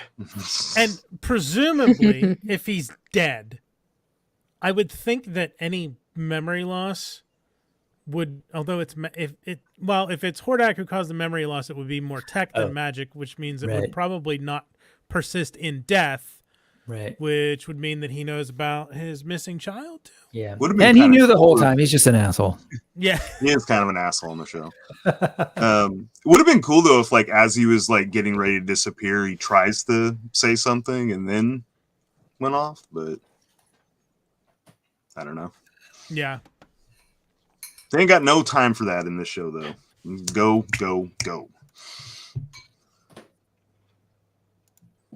Speaking of going, next scene. Skelly grabs Randor, and Perfect. he and He-Man fight again. And He-Man stabs him through the chest, and he returns to his Keldor form, and the horde retreats. And Skelly says, "Not all dads go to heaven, right?" And I was like, Are you quoting "Not all dogs go to heaven"? Because I will punch you right now. Because that movie was one of my favorites as a kid and makes me cry. So fuck you, Skelly. Fuck you. And the power shot of Heroes after defeating Skeletor, which was our thumbnail. Chef's kiss. Chef's kiss. So good. All your thoughts. Go. The implications of that is like what's gonna happen, like how are they gonna do it? Like I assume he'll eventually go back to being Skeletor, but yeah, it's a cool scene. Speaking of Avengers again, that's like the Avengers shop. Yes. Looking to, which Looking at Loki. yeah, and then like Mhm. Keldor kind of looks like a frost giant now. Kind of. So That's what I Yeah. was saying. I was like, There you it's go. Thor and Loki. there you go. So I did mention the pauldron, and now his whatever Oh, it's glowing. whatever technical term, Johnny, was for the calf coverage there, or no, the shin covered thingies. Shin But guards? they look very shin guards. They look very, again, Battle Cat 2000X Mike Young. But it was interesting to me that Battle Cat's just kind of the same Battle Cat. Like he didn't. Yeah, he didn't get an upgrade. Yeah. That's next season. Next scene, Cringer will get his justice. I did notice here Yes, that yes. the sorceress's wings are colored in a goldish color Yeah, they're a too, little more filled out. where yeah. before it was just the lighter, like the outlines, and now they have a fill to them too. So that gives them a way to do the toy, I suppose. I dig it. I love the way those wings look so much.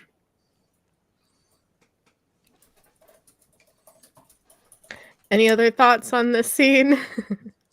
Well, like I was saying with Keldor, like the implications, like, and then Ted in interviews had talked about like there is an access to the fourth tower on Eternia, so like that got me thinking about like this guy. And in the 2000X, there was where this Ramstone's at. There was the like basically it looked like a big thing of this. If you saw my picture, I think it was yesterday.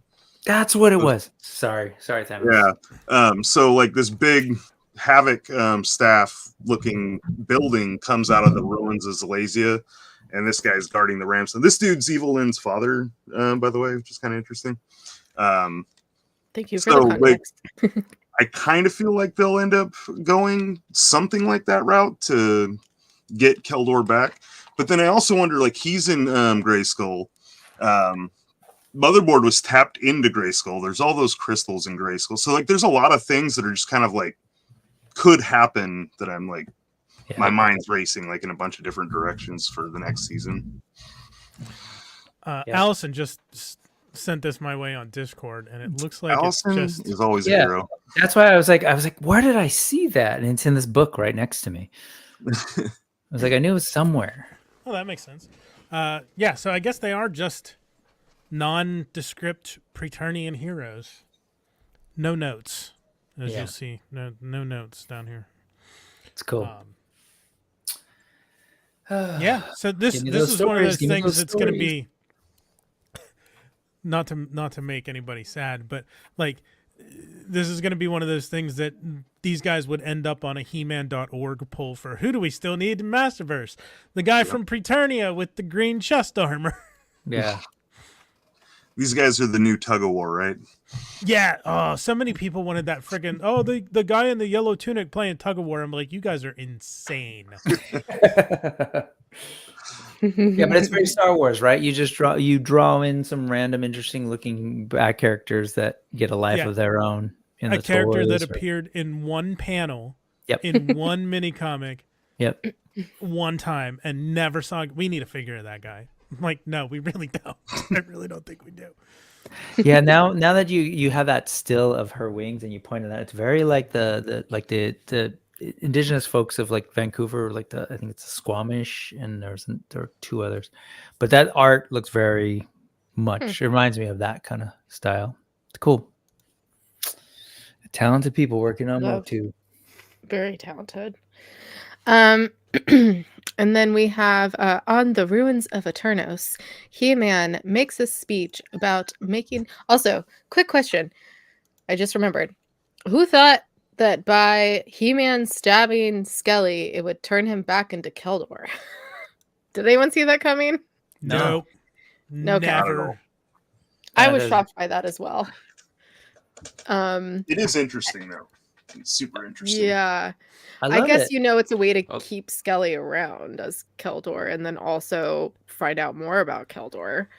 Although I guess it makes kind of sense too, because it shows precedence for earlier in the episode where when that dude's face was getting melted off, Mm-hmm. and then Adam turned it back. So they're like, "Oh, okay." And then Yeah. in episode 2, maybe, when He-Man takes his sword and heals the child that has a nano thing in it. Oh, yeah. Yeah, I expected the tech Mhm. removal, just not the Yeah. havoc The removal. stab. Oh, Mhm. okay. Yeah, it's like he had to tear into that thing and do a little more than just shine some light on it. It was cool. Yep. Very cool. The only thing is, we got to see Keldor with all his gray facial hair and nice little haircut, and then he comes back and he's like long-haired.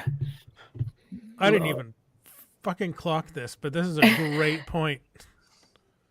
Funny that the whole Revelation started because He-Man stabbed Skeletor, and it ended in Revolution when He-Man stabbed Skeletor. Yeah. Wow. Nice, bud. Good job, bud. You're so smart. I love these things. I love these big picture like he's things. Ken. No, I mean it. Oh, I was just kidding. Talking Johnson, yeah. I'm not talking. I know it came off that way, but I really wasn't. I'm you're talking fascinated by what people come up with. So you're talking about the He-Man King He-Man, or not King He-Man, but He-Man making the speech and abolishing the monarchy, essentially. I noticed just now, He-Man is He-Man, but Cringer is not Battle Cat in this scene. Yeah, he hugged him and turned back He into hugged him and he Cringer. turned back. Okay. I don't think we ever saw him turn him into Battle Cat in the first place, did we? He showed up for the photo. He just threw on the helmet for the photo. Yeah, We did in like the For the photo first op. episode of Revelation when he transforms in the throne room. I just mean in Palace. this whole like little scene, like the In the fight battle. scene. Like, No, Yeah. I don't think we did here. no, I don't think we did. Because yeah, Cringer literally says, "You could have hugged me, you bitch." What the heck? Before the democracy speech, there's another speech he says to Skeletor where he kind of reminds him that like you may have been born Keldor, but you're always back. You always end up choosing Skeletor, and I really like that. I don't know if I agree with that though. I'd like to see more of like what Havoc actually did to. Like, I'm hoping we get Keldor with a clear mind in the next season, because he may have thought like, I need this to overthrow Hordak. Because those flashback scenes where you see like it looks like assuming Anwar completely destroyed, and then like he goes into training with Hordak.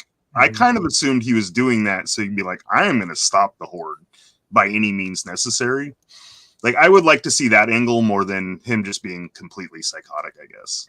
Sure. Agreed, 100%. Bud, if He-Man doesn't hug Cringer in the next series to transform him, 0 out of 10 series. Ted, I if also you're watching just this, noticed- I'm watching you. I also just noticed Cringer is the only other person on this stage with He-Man as he's making the speech. Well, you should. It's There's his nobody else pussy. up there. I have to do it at You least are once not an wrong. episode. At least one time. So yeah, he turns Eternos into a democracy. And that was very exciting. It is no longer a monarchy.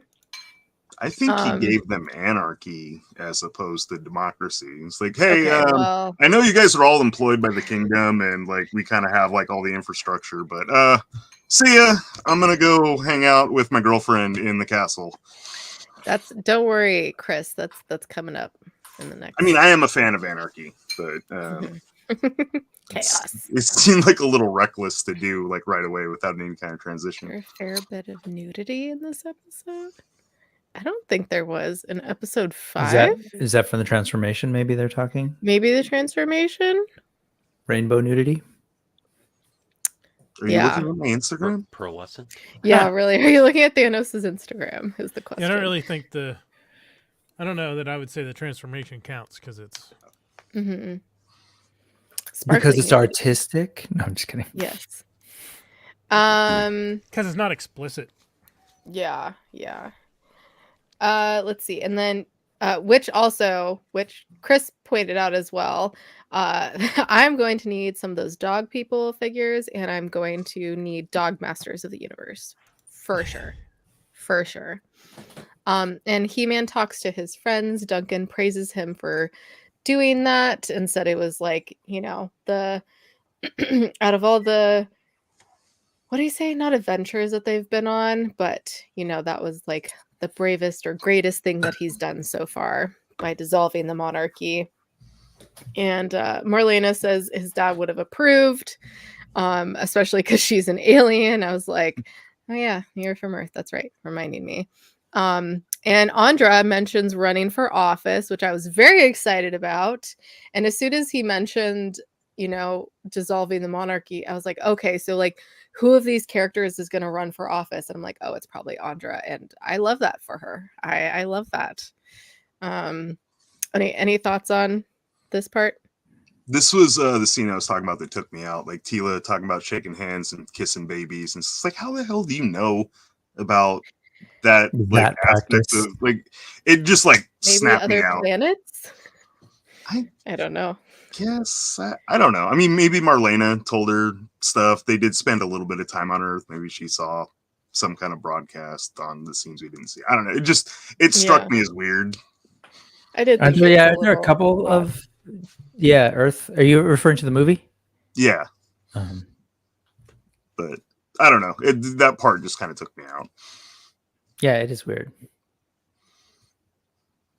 What's also weird is He-Man's long hair with just a couple of short shocks that somehow got cut really short, and then sorry. Hey, that's just baby hairs. What happens? Yeah, I was gonna say, right? That's not grow baby your hair. hair. That's Adam hair. I have them right here too. Look, right here. See, it happens, Brick. I know. I'm aware. Yeah, and then let's see. We have Tila and He-Man are alone at last, but Orko, of course, has to cock block for a second. And Tila's like, "You can come live with me. I have a castle. It may be out of town, and there may be a crazy, Skeletor, Keldor in the dungeon, but it's safe." And he's like, "I am safe as long as I'm with you." And I was like, so cute. So cute. I did think this was a cute conversation with do you want to stay at my place? Yeah. I thought that was funny. Like after all the craziness that's happened, to have such a real human conversation was great. It was great. They're making up for lost time. Kissed for the first time and now sleeping over. No kiss. It's a college. I mean, No. and also I was gonna say Tila is definitely long hair goals with this new look for sure. And then we have Lynn is brought on to the Cosmic Enforcers by Zodak. Yeah. Which I have no idea who these people are, so you guys are gonna need to fill me in. That sounded wrong. Go ahead. Which is very apropos for Cobb's comment. We got a little bit of I think you got a little bit of a gist of it. Like the Cosmic Enforcers are kind of about maintaining balance and neutrality. Like they stop evil, but they don't necessarily try to do good. Like they'll keep things in balance. I view them kind of like we said, like the MOTU version kind of the Green Lantern Corps, but Green Lantern Corps is way tries just do good. Yeah. But these guys just do neutrality.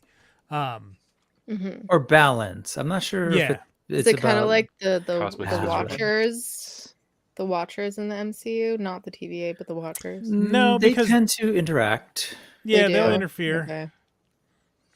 It was I guess premise of one of the recent Masters. Was it the Masters of the Multiverse comic? It was the Masterverse comic. Yeah, Zodak where they're and judging Sorceress talking to each other about the different He-Men from different planets and realities. I liked that this opened with the almost PSA. That was cool. It was a nice little transition. We learned a lesson. It's like, that's awesome. And then since they are about balance and recruiting Lynn, if maybe their mission is to restore Skeletor, that would be interesting. I don't know. I was happy they showed up. Like I thought it was cool. I'm interested now in these. These are like spectral chains. You know what it looks like? Yeah, I was kind of wondering about those too. It looks like in Thor Ragnarok, the planet that Jeff Goldblum is on, that like everything else just gets dumped there. Oh, Sakaar? Yes. I knew someone would know. It's like that. Or something else. Something else was like that too in the MCU. Yeah, and I like how they all look different. Very cool. And then we have this last scene. Or does anyone else have anything to say about this before the last scene? I like this. I like that, like they're teasing the cosmic enforcers, and we see all the different sort of robes. I love that like weird techie cape that a lot of them have, the different colors. Mhm. And I love that this is a perfect culmination, I guess, of the way they handled Evelyn, right? Really kind of like working through her trauma, dealing with like the relationship with Skelly, Mhm. kind of like going back to kind of being bad, and then having this real crazy like nihilistic moment, and then I don't know. It's really cool to Yeah. see this as the culmination of her story. Yeah, it And was shout a, out to Kenzo for doing a dope custom of Yeah. Cosmic yeah, Enforcer it's kind of a Lynn. fitting fate for Lynn, and I didn't expect that either. But I it's didn't like either. that makes perfect sense. Like that was awesome. Mm-hmm. Bummed we didn't see someone who looked like Techno. Anybody else bummed about that? Oh, sorry. The Fuerza T. Yeah, no, totally. That would have been rad, but I don't know how. If I mean, somebody all they had to do was make one blue. Like, right. They had one job. So I don't why know if the colors actually mean anything. Mm. I don't think so. I think it was Colors just mean kind of. something? Or did someone ask if the colors mean anything? No, I've wondered if they actually like if they denote a branch of like, do the red I ones see. handle some stuff, the yellow ones black, green, purple, like do they do different things? Fashion, bruh. No. Is there a reason why personal they preference. chose her? Like, did she already Twister, have Lynn. a relationship with them before, or I think it's because she'd been on both sides of the spectrums and like herself had found the balance. Oh. So they're like, okay. got it?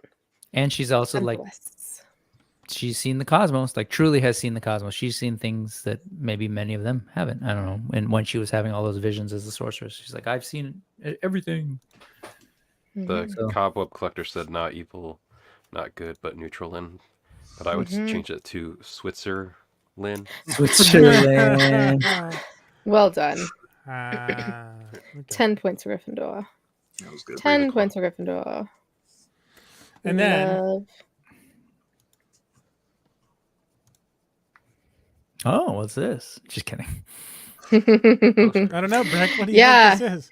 Hordak is in a Bacta tank when Despara comes in and talks to him and talks about their plan to destroy Skelly and He-Man. And so we think she is who again? Oh, actually, yeah, I know we've kind of been talking about. Are you asking? Or actually jokingly asking? Kind of both, because I feel like people have said it in a way that's obvious, but then Yeah, I just I get realized like, I confused don't by think we've it. ever actually said it to you. Did you watch the DreamWorks She-Ra show before this? Who? Kayla. Are you asking Kayla? Me? Yeah. Did you watch the no? You should watch it. It's good. Hello? Johnny, what? He's here. He muted himself. Oh. Oh. Hold, please. Hold. He's typing. Typing, He's gonna bring it up. typing. Yeah, because well, Was I just in supposed to? general. No, I just think in general, She-Ra has an origin that's Oh, okay. I just Yeah. was curious. I didn't. I'm know if not you had watched supposed it to before. watch anything in the MOTU-verse before this. That was the whole point. Well, so I are didn't you mean good? like right before this. I meant like happenstance in the past. Oh, what's this? And Oh, no. I've literally Um, watched nothing. because Well, it's different enough that you might not have considered it as part of Masters of the Universes. Oh. Yeah, it's no. really Because its own thing, but it's good. We need to track down and have you watch Filmation's Secret of the Sword. Okay. Sounds good. but so just to spell it out. Despara underneath that mask is actually Adora, Adam's sister, Randor, despite him never admitting it, long lost daughter. That was actually taken by the Horde to another planet and raised as a member of the Horde to be a general. And so it was in the comics first and then brought into classics that she was actually kind of a instead of just being, General Adora of the Horde, she actually donned a whole other costume that was very Hordak-like the one you see there as Despara. So Comics was a little different, right? Like she had actually been She-Ra, and then something happens and she disappears and goes looking for her, and then she comes back as Despara. So they like merge it. I don't know. I don't know if classic tried to merge I'd have to reread it. It's been a long time. But the idea is that it is Adora's underneath there, and she's been tricked into she's been groomed into believing and brainwashed into believing that she is Force Captain Adora, correct? Not, I think it's a general.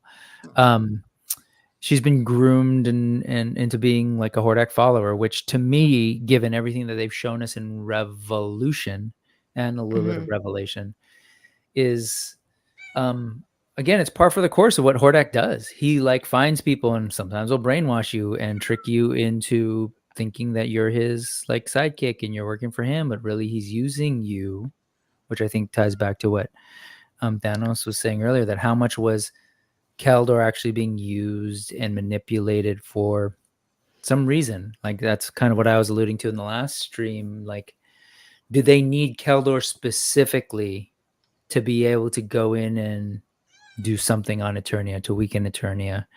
And one way to weaken Eternia is to take one of their, the royal, what do you call them, heir to the crown, or maybe someone that they're also both had magic power, wield the swords and stuff too. So that magic power.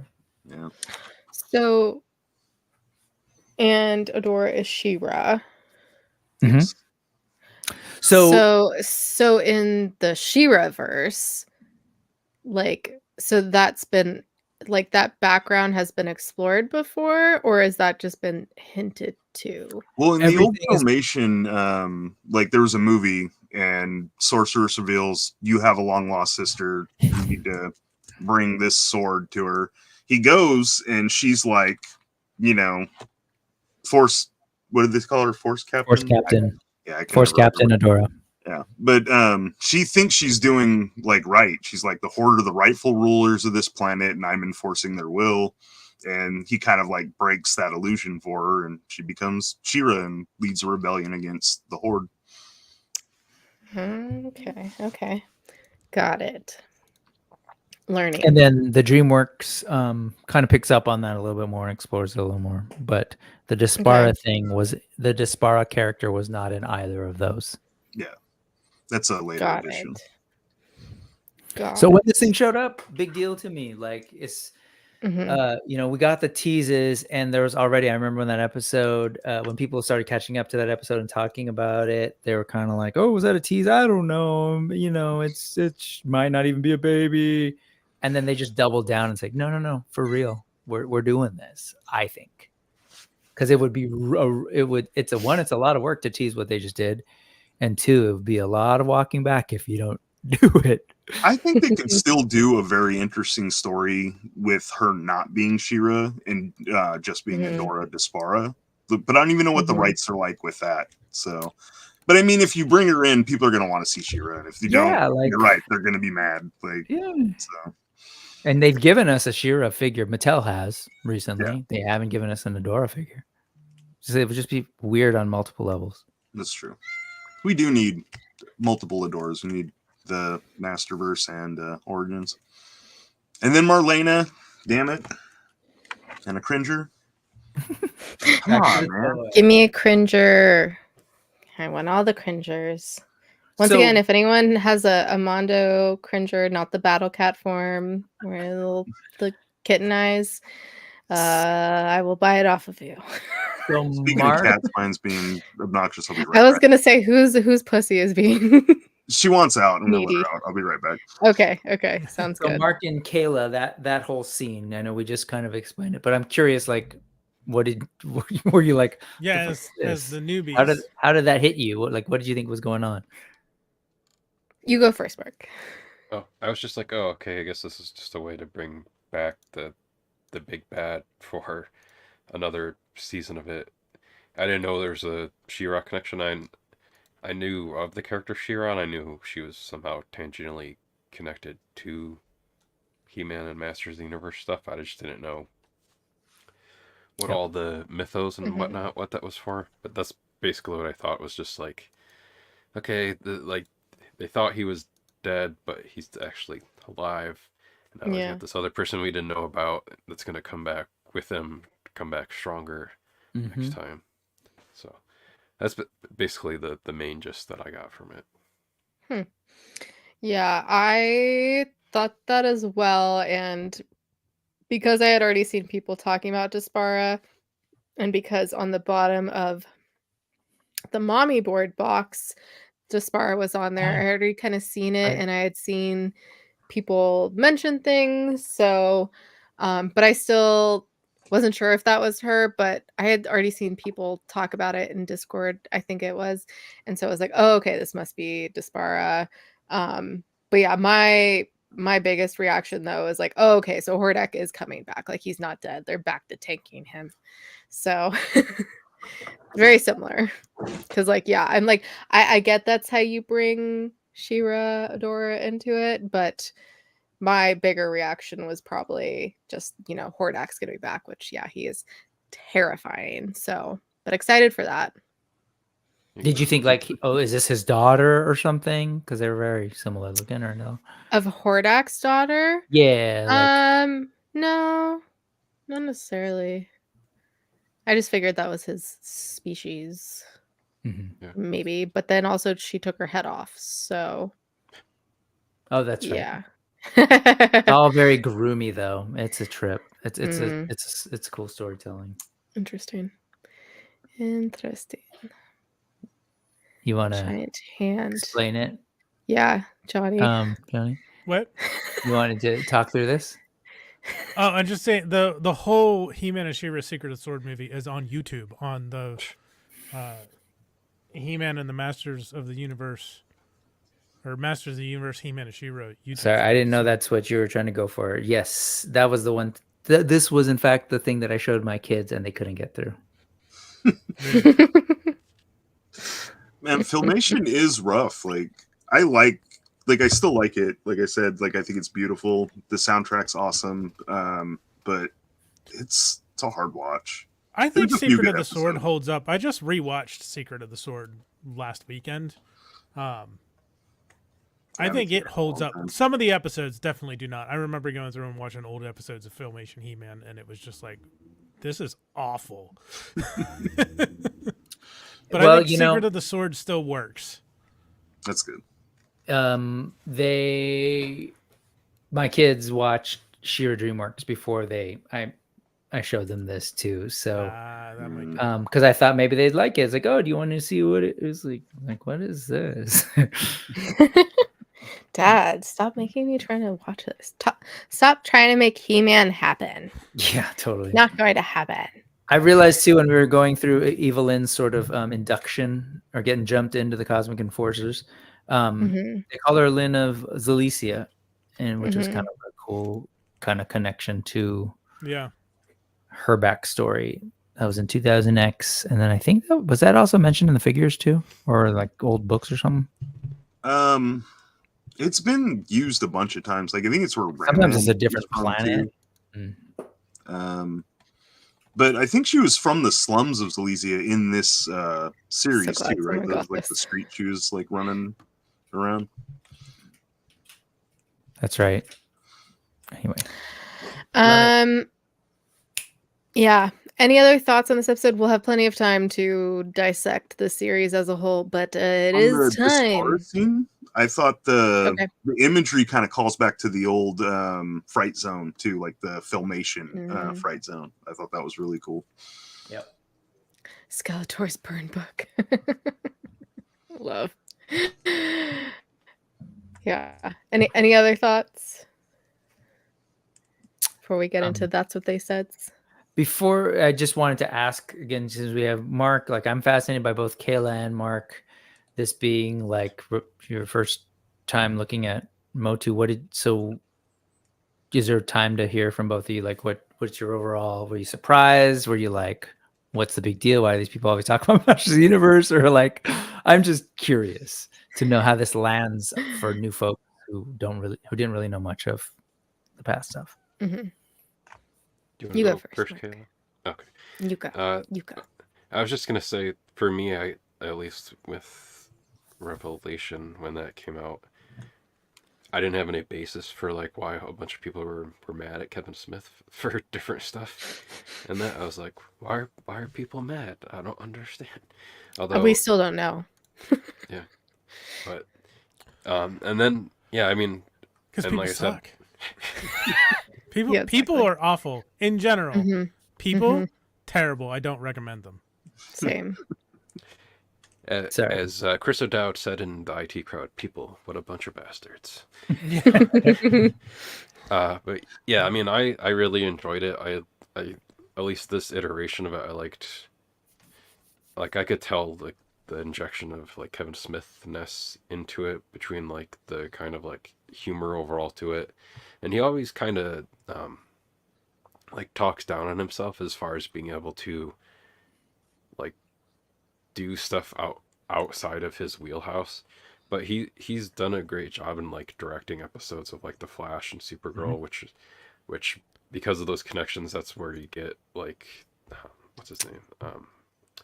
Chris Melissa. Wood. And Yeah, Melissa Chris Benoist. Wood, yeah, as He-Man, Yeah. and then Melissa Benoist in there, and then outside of like Mark Hamill, William Shatner, And everybody. And sorry, whatnot. real quick, Mark. Something I brought up in one of our previous streams. Like he had a pretty celebrated run writing the Green Arrow comic Yeah. book. Like And Daredevil and Yeah. and Daredevil. Batman. Like this is Batman not himself. new territory for him. This is in his wheelhouse, even if he wasn't super familiar with the property itself going in. I'm sure he caught on real quick. Yeah, I know he's a person that like likes to like basically talk down on himself with like how good some of his stuff actually is. Mm-hmm. But yeah, I mean, I enjoyed this a lot. I think I'd look for more stuff to watch now of this, and I definitely would be interested in watching like if they do like a part 4 of this. I don't know if I would check out the CG He-Man that's currently on or not. Basically, I'm not sure. Just depending on what the tone of that one is. For There's what also it's worth, Netflix She-Ra. It's yeah. younger. For what it's worth, the CGI He-Man, I watched it. I liked it a lot more than I expected to. I thought it was really fun. Yeah, it was good. I did too, but it's I check definitely that. skews younger storytelling wise. But it's cool.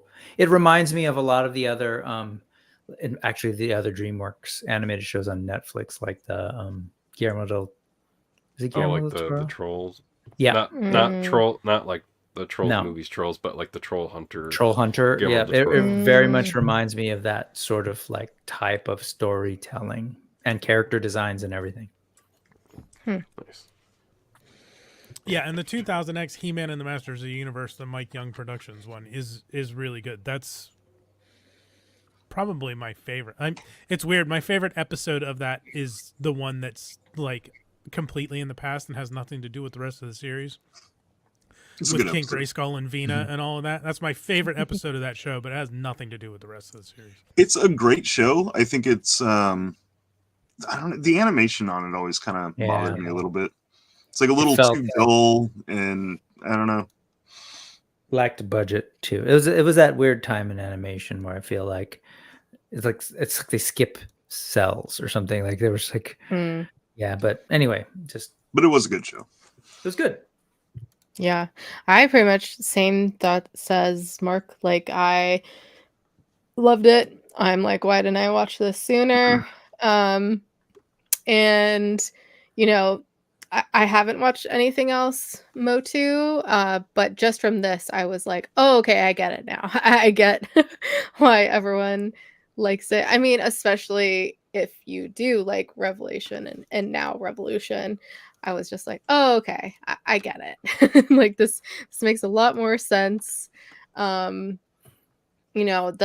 also just my bias because, like I just said, haven't seen anything else. But yeah, same thing. Want to see other things. Probably will watch the Netflix She-Ra next, or maybe the DreamWorks. I guess didn't know that was a thing. So yeah, big fan. But yeah, can And get real quick, more to be into clear, that. Netflix She-Ra and DreamWorks She-Ra, it's the same thing. I Yeah, don't know. they're the same thing. They're the same thing. Oh, it is? Mhm. Oh, DreamWorks made it, okay. and it's on it. Yeah. Yeah, It's The not DreamWorks series, right? DreamWorks had a Okay. deal for a while with Netflix for like animated content. Got it. Okay. I feel like most people just say Netflix She-Ra, so that's why it threw me off. Cool. All right. So before we get into our wrap up, we're gonna do our That's What They Said. Thanos and Mark, are you good to stay for That's What They Said? There's not that many to do, anyways. Okay. Cool. So we'll bring on some other peeps. We're gonna do it really fast, and then we'll That's what she move said. on. That's what they said. That's what they That's what they said. Chris, shiny plastic people, welcome. Nice Welcome. I have that shirt, kind of. Yay. It's like black and white. Though. Allison, Troy, Retro Toy Hello. Princess, welcome.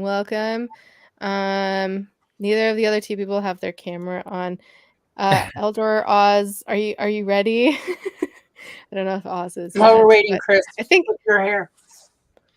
This is in the clubhouse. I have to maintain a brand there. There's Oz. There's Welcome. I'm here. You made it. You are ready. Okay, you're doing a whole entrance. Eldor is making his entrance. coming in from Eternia.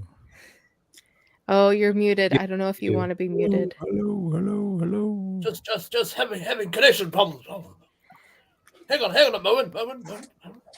It's a long distance call, you see. There he There we is. are.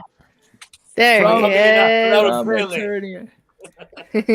As Yes, much as I sorry, but we're still having a bit of an issue there after motherboard did a thing in Cost Grayskull, so we're still tidying up here and there and what have you. as much as I love this group of people, I need to step away. I think I did a bad job of communicating how long I needed to be on streaming today, and I'm That being is fine. summoned by the by Orko and Gwildor next door. Thanks for joining us, Brick. Real was quick amazing. before you go, thank you so much for joining us for this whole Revolution series. Your depth of knowledge of MOTU is amazing, and just as we've said before, you're gonna hate me for saying this, but you are very good at articulating your thoughts and finding all of these, like the symbolism, the metaphors, like bringing it back to other what the fuck is the term? Overthinking and overtalking. Yes, sure. Analysis? Okay. You're great. And you're gonna hate me for saying all these things. But yes, we appreciate you and so glad you could be on here. Tell us a little where people can find you and what you have coming up before you murder me. No, for real. Thank you so much. It's really great.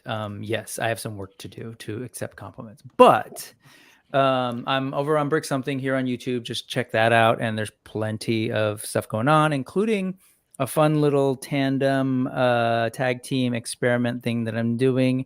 And the first one will be with Allison Troy, who's tiny over there.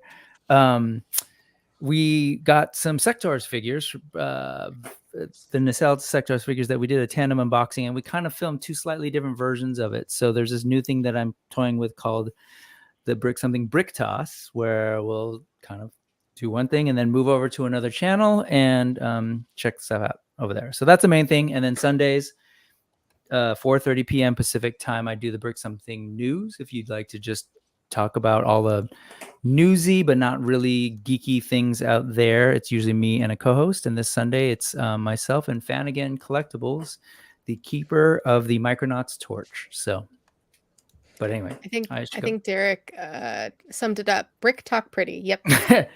Thank you. Yep. Pretty much. TLDR. Well, thanks for joining us. Have a great rest of your evening. Good night, folks. Good night. Love you all. Great to meet you, Mark. Bye, Brick. All right. That's what they said time. If you haven't done this before. What did they say exactly? Huh? Well, what did they say exactly? We're gonna find out. We're about to find out. We're about to find out. I will say, sadly, there weren't as many as I was hoping for. Revelation definitely had more. But yeah, so we'll go one by one, line by line. You can say them however you like. Everyone has the note, right? Good. Everyone ready to go? Cool. We'll just go as usual. Johnny. Oh, okay. Mark Well, needs to pull I'll it be up. right back. Oh yeah. So we'll go Johnny, me, Mark, Allison, Chris, Thanos, Oz, Eldor, and then start all over again. I guess I'm trying to think of a way to stall time. Oh, I think he might be getting. Stalling. No more awkward pauses. So I missed part of the episode 4 comment. Please tell me someone brought up is everybody good? I don't know yet. Yes. Yes. Oh yeah, we That did. was I love definitely that brought line. up because it was incredible. Such a good line. I know. I'm usually in the middle, but that's on Oz's streams. This one's our stream. Wow. You're All right. still in the Ready? middle. I'm still in the middle, but But Chris you're Chris more is in the charge there, Kayla. You might You're say. just on top this time. That's all. Yes, I am on top. All right, Johnny. There's a scraping noise. Is there That supposed is to be a my scraping? dog having an asthma attack. Give me a second. Oh no! Oh, dear. I thought it was someone like scraping something. Yeah, I thought like. Yeah, Now I wasn't sure. my heart's like sunk. Oh. Yeah, I think it's reverse sneezing. They do that. I thought It's that's what you would term as reverse a cat sifting for a moment there, but Oh yeah. So funny. Yeah, you can hair flip everyone in the face. Just got a massive hair flip all the way around. Yeah. So good. Okay. Well, more pausing. While we're waiting, how's everybody's week? It's fantastic. It's over. Thank God. Right? Right? It has By been Wednesday. stressful.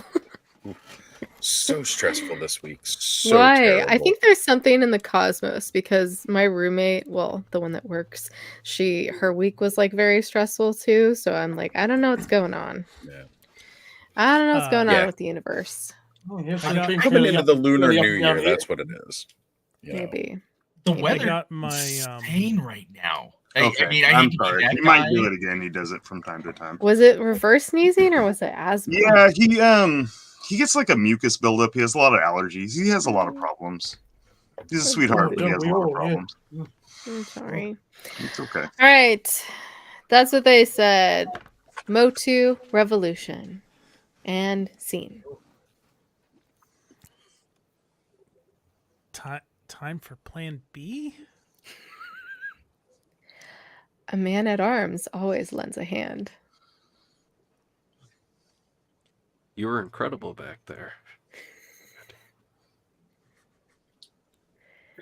I'm sorry, I just threw up a little.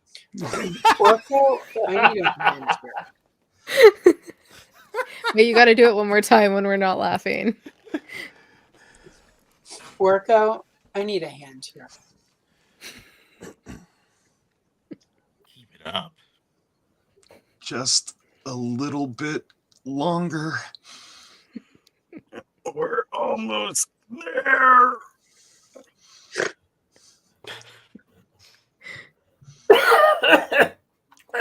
So I just cleared my throat for my performance there. What's that, Elder Bob? All right, I'm coming. I'm coming. Just a moment. Is that all you got? Just a little bit longer, Orko.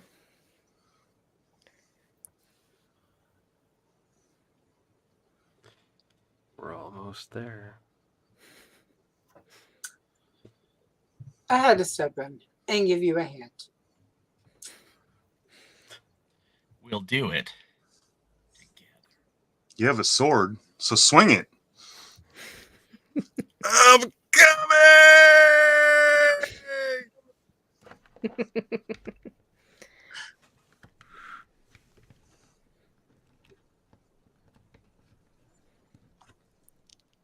Oh, it's me, yeah. Yes. Oh, all right, I'll finish it. I'll finish you. That's when I'll finish you. Yay. Good job, everyone. That was perfect. Everyone got one. That was great.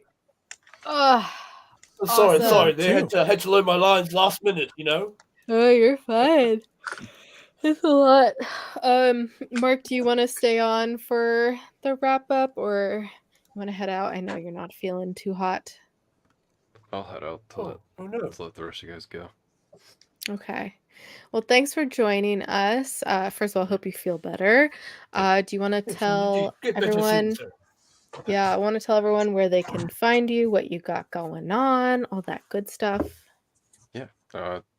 So the most relevant to this show and what we're talking about is Animation Fascination. That's it. You can go to animationfascination.net. That's just a podcast about animation and all of the spectrum that it covers and whatnot. So that is a podcast that's existed on and off since about like 2011. Just talks about like visual effects in movies, CG animated, hand-drawn animated, claymation, stop motion. Pretty much if it's some variation of animation, it's covered on that. And then, of course, with Mark Hamill on the show, I have Hold a Maneuver, which is a Star Wars related podcast. That's at holdomaneuver.com, or for people that can't spell maneuver, it's holdopod.com. And then the last one that's probably the least relevant to the show would be the richmondwaypod.com, which is a Ted Lasso rewatch podcast, which is about to start. And there's a trailer online for that. So yeah, there's everyone a little bit go of check it out. Yeah, you can see I still have some of that set up from stuff recorded for that recently. So love. Yeah, there's a little bit of everything there for everyone there. So thank you guys for having me on here again too. Yeah. Thanks for joining us. Always great to have you on. Yeah, have a good rest of your evening. Hope you feel better. Say hi to Sylvie for me. Give her some scratches. I don't know if you heard her, but she was dreaming and barking in her sleep just to the right of me. So. No, I missed it. Give her some ear scratchies for me then. All right, will do. All right. Bye. Bye. Have a good night. Bye. All right. So for the rest of us, season wrap up. Go. Someone else talk. I'm so tired. Loved it. I appreciate the 5 episodes. I thought the pace was amazing. I would actually, like, if they're not going to continue with Netflix, I would love to see them just do like what they did here as like movie drops every so often. So. Yeah, I shouldn't have asked.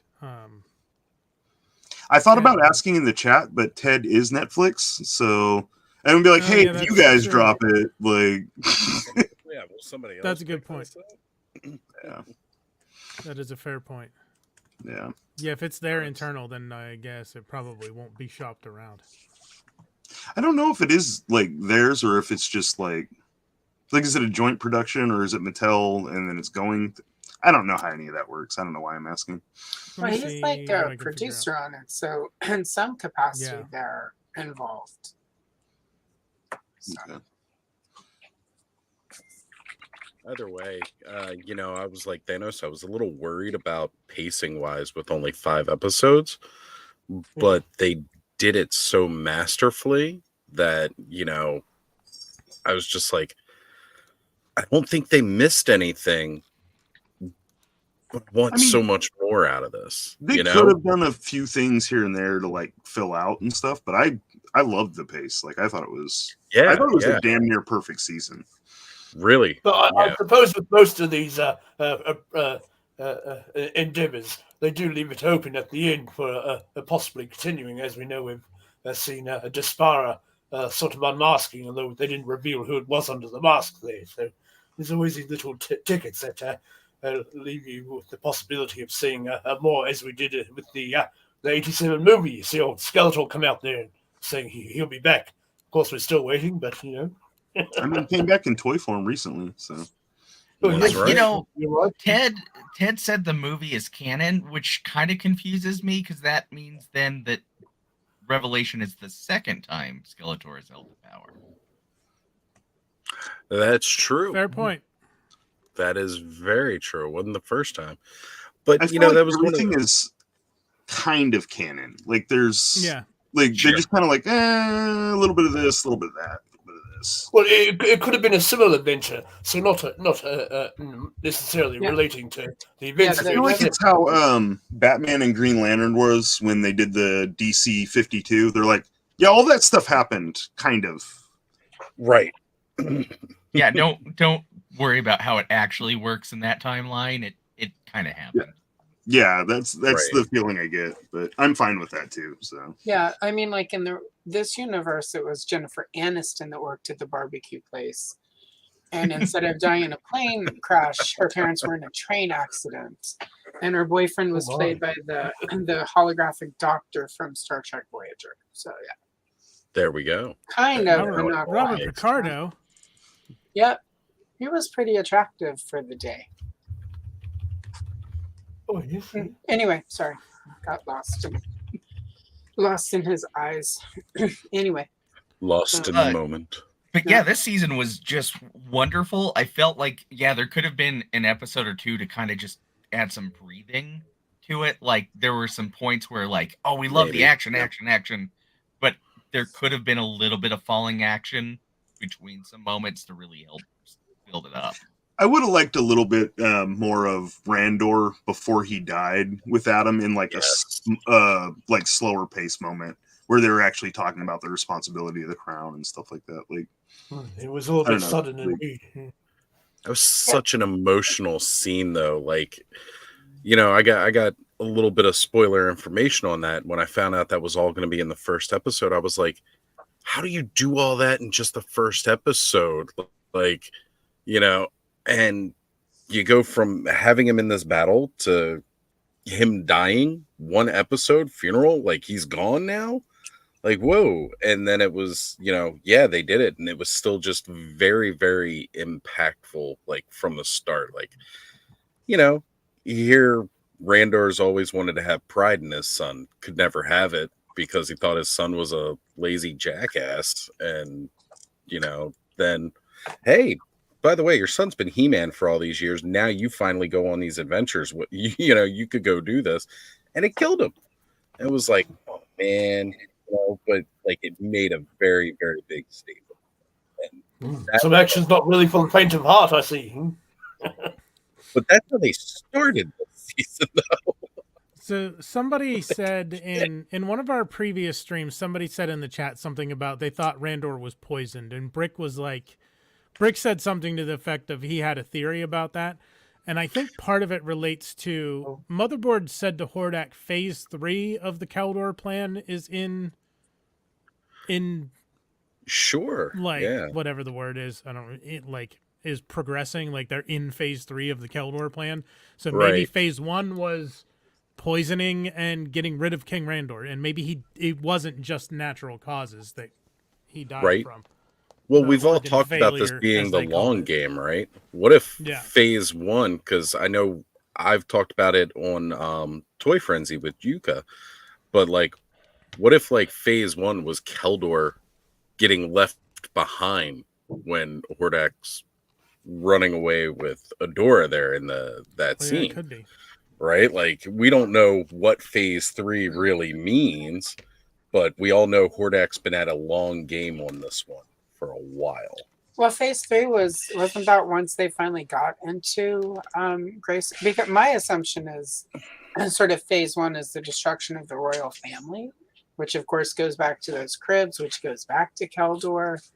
I mean, it's sort of I mean, again, we don't know quite the continuity for this, but it was implied at one point that it was sort of known and fated that Prince Adam would become He-Man. So even though it's sort of a secret identity, it's possible that there was some, through magic or whatever, some knowledge that at some point one of the royal children would become the champion of Eternia.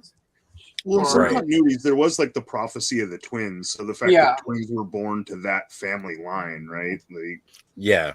So There's a lineage to it all. Yeah, so that was my assumption. Phase 3 is like, I mean, it is possible part of it was just killing Randor. And if that was there, like my take, I think was similar to what was said just in the stream before about how recklessly Adam threw the throne. Like, you know, like gave the throne away and like, it's democracy now. You can't really do it that way. Because it's a cartoon, a TV show. In reality, if you do it that way, it just plunges into chaos because there's no system for shifting to, like you have. Yeah, they haven't even decided how they're going to count the votes. Like, yeah, right. At least rebuild the city and stuff like that before you. Let's make sure people have places to sleep and food to eat, and let's peaceably transition to this new governmental system or whatever. So. I mean, it is entertainment, so like I don't necessarily. But again, we don't know what season. If theoretically, if a season 3 happens, hopefully it does. But my assumption would be Despara bringing the Horde to Eternia again to enact revenge, and Eternia is not. The transition to a democratic government has not been as peaceful as one might like, and my thinking is toward the end of it, like, we get a She-Ra, but King He-Man has to become a thing. Like, I as think much we can as see that in a future thing. Yeah, like it just like they have in some ways broken sort of some of this is the destined future of MOTU that sort of classic sort of doubled down on. I think this is really open-ended, but like there have been, if you've read anything about the way governments work, you can't really easily shift from a monarch system to it takes a while. It's not an overnight Andres president, hurrah. And lots of paperwork also. Yeah, lots of paperwork and red tape. And, who's going to take the trash? England is kind of a good example. They still have a monarchy that is like technically just for appearances, but there's still some ties. Like they even all these years later, England hasn't completely freed itself of the monarchy. So good storytelling for next season would include that not being, and that being a rough transition, and that's part of what Despara and Hordak and the Horde would exploit. Anyway. Yeah, that could be good. So we heard from tampering with the votes, you might say. Yeah. Thanos, Chris, you talked. Allison, you talked. Oz, what did you think about things as a whole? This really helped flesh out what I think a lot of people didn't fully appreciate or like of Revelation, which I think brought a lot of people back to it, which is a good thing, because with the way, sadly, things were done with Revelation, like it was panned before it ever hit screens, and that really, really hurt it in the long run, because it's like that in of itself was an amazing story. Then we get this, with Revolution, everything that happened in Revelation was necessary for these events to transpire just this way. And I know they said that they had kind of planned out this whole arc.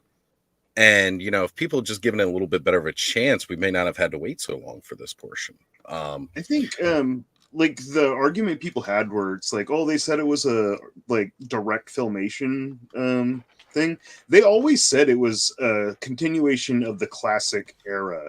I think people there was one line when he's talking to Pixel Dan and he says the old show, but that's the only time it was ever referenced as a continuation of filmation. The rest of the time it was the classic era, which was multiple different continuities. I was going to say, which class, which old show? Because all of them were, old by that time, from Filmation to New Adventures. Even 2000X was 20 years old by the time we were talking about this. By the time, So, he certainly wasn't wrong truly misleading in any way because they were all old shows, and that's what I loved And I about suppose Revelation. we don't know what show he'd seen or was referencing. Yeah. Right. You know, one of the things that I really loved about Revelation and Revolution is callbacks to every continuity of Masters of the Universe that we've seen. And it really pulls them together in a great way, including the newest stuff with the CGI, throwing that little bit in there too, which I loved in CGI when they had, you know, Revelation animation come into the CGI show. If y'all say I'm spoiling CGI, why haven't you watched that yet? Go watch that too. You know, fine. I'll they watch it just eventually. knocked this. You go watch it, Kayla. Come on. It's fun. It's a fun show. It's great. Yes, I'm going over it again in seconds myself. Yeah, not bad. Yeah, Well, I think it was episode 2. Duncan says to Adam, you know, the scepter and the sword, it's all the same thing. That was specifically, I think, imagery out of CGI. When Keldor goes to the castle, he picks between the scepter or the sword. Or the sword. Yep. Yeah. Like it's definitely intentional, and I love that. I do like that Duncan was like the only one that had the sense to be like, no, you need to be king. Like, he's the only one that told him, like, you should be king. I appreciated that. Eldor, did you have any final thoughts about the show as a whole before we wrap things up here? Oh yes. I just went over it again a second time there last night, and yes, I felt it did flow on a bit more comfortably than the first in some aspects. But yes, I did enjoy the rather nefarious plan there of old Skeletor motherboard and the old disguise switcheroo there, and to eventually take over everybody in Eternia with the old chip to the tongue and doing the bit of the old, pandemic jab or whatever you call it. But, yes, I suppose it would have made things a bit easier on the bad side there to take control of everything. You'd have less resistance. And then if you, put on a bit of a ruse there to fool everybody, it's easier to not waste all the old resources there and taking over the land, as it were. But yes, I enjoyed much of the thinking that went into all that, because it's quite hard to come with what the bad guys are going to be, hatching up there and planning and what have you, do something a bit different there. But we have indeed seen the old disguise enacted there, all the way back in Filmation with the problem with power there when Skeletor disguised himself and this other fellow with they didn't have any hearts, you see, so it was easier to fool people to thinking this a peasant got killed by the rockfall there caused by He-Man. And in the same exact episode, you do see Tila taking up the mantle of the hero because, of course, He-Man was feeling a bit sorry for himself and felt he abused the power there. And so he got rid of his power sword, you see. And when Skeletor was back to business again, there was no one to protect everybody. So indeed, Tila, she took up the mantle of the hero in that episode and went out on a rather dangerous mission to destroy the portal that was being created there. But yes, that could also explain the poisoning thing. Maybe Skeletor disguised himself as Chef Allen there and put something in King Randall's dinner or something. But no, overall, I did enjoy that. I felt more of a sense of earnest adventure there. I did like how it all came to be and what have you. But I was taken for a 6, as many were with Gwildor, the voice change there. Many people thought it might have been old Captain Kirk there. But no, I was pleasantly pleased with the Gwildor-esque voice as we headed in the 87 film. Yes, indeed. And we have Cobweb Collector joining us. Welcome. Since everyone's kind of given their general thoughts on MOTU, if you first want to talk about your background with MOTU, which Eldor, Johnny, do you want to? 1 second. Yeah, yes. It's almost 1:30 here on the East Coast, so I'm taking off. I was wondering when that was going to happen. You're geeking the F out. I'm geeking the F out. Yeah, I've been at this for you guys have had a run. So. It's, Thank you, everybody, yeah. for joining us talking about Joining Motu. I us. It will was be awesome. here. Be right back. I will be here. I don't know how much I will be here, but Kayla's going to stick around and run things. Yes. Just make sure you hit that end stream button. I will. Just Kayla is here. Johnny. Have a Present good is night. maybe. yeah. Love you, Johnny. Thank you, Night, everyone, Johnny. and good night. Yep, the yawns are Good coming. night. Hi, Johnny. Oh no. Good journey, No sir. yawning. I almost just clicked the end stream button instead of leave studio. Johnny. Way to make What's it. wrong with You you? naughty. Can't play Deuces. Jay. It's not New Johnny. Year's. Yeah, exactly. Peace out, Cub Scout. Well, Yeah. I suppose my background story is rather Yeah. self-explanatory, really, having lived in Eternia all my life.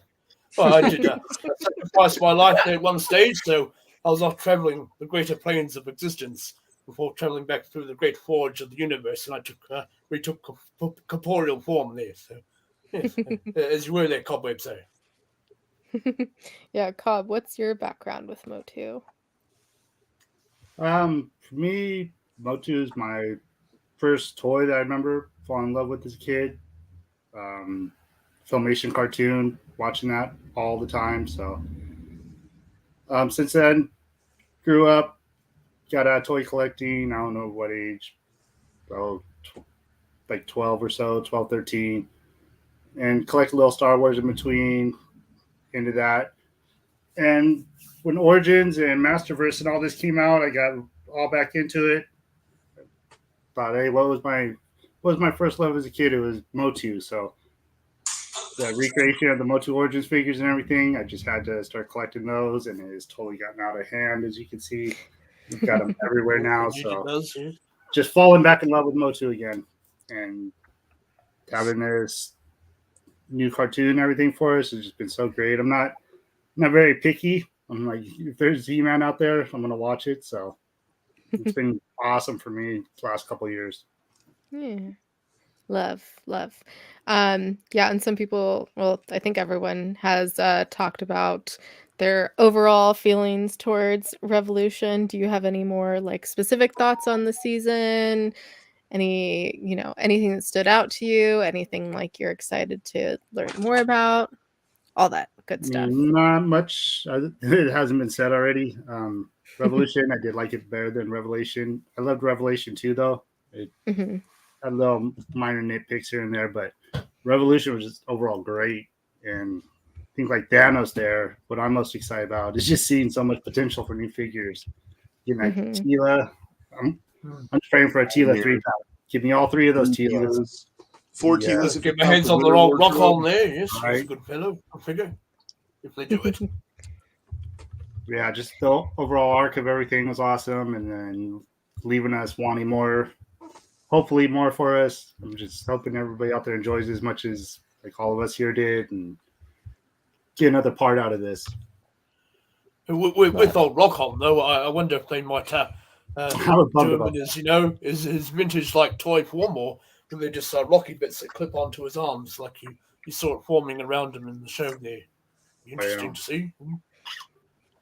You know, Eldor, I do need to take a moment and say I appreciate you joining this stream and talking about that traumatic experience you went through. Oh, yes. Yes, I was in my room there reading the Eternal Times, and then all of a sudden there's wires coming out of the walls and all sorts. Oh, yeah. There's Yes, I was locked Imagine in, being I a was guy locked who in was for a good stuck in while the there bathroom. until of course He-Man put everything right and was able to, make myself a new cup of tea.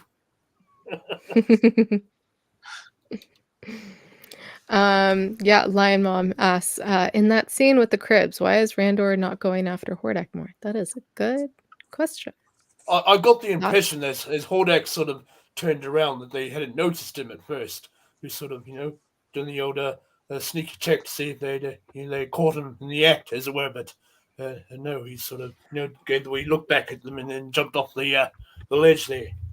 I mean, if you rush him with the sword and he's holding your baby, like, Yeah, he's standing at the edge of a window. yeah, I don't know. There might have been magic in play. They were sitting around there for quite a while, just holding at him there. Mhm. This is why I don't have kids, so I don't have to have these kind of quandaries. I just have.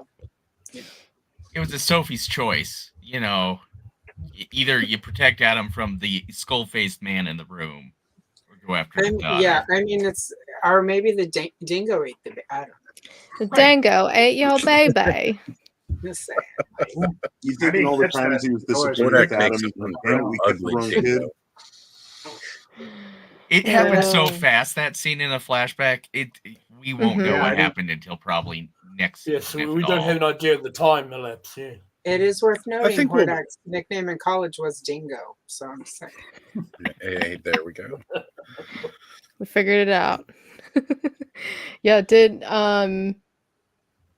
we kind of talked about this for episode 5, but yeah, I thought it was cool that when He-Man stabbed Skelly that he turned back into Keldor. So I wanted to get y'all's thoughts on that as well. It's my nightmare of going to a doctor that they're like, get better, stab.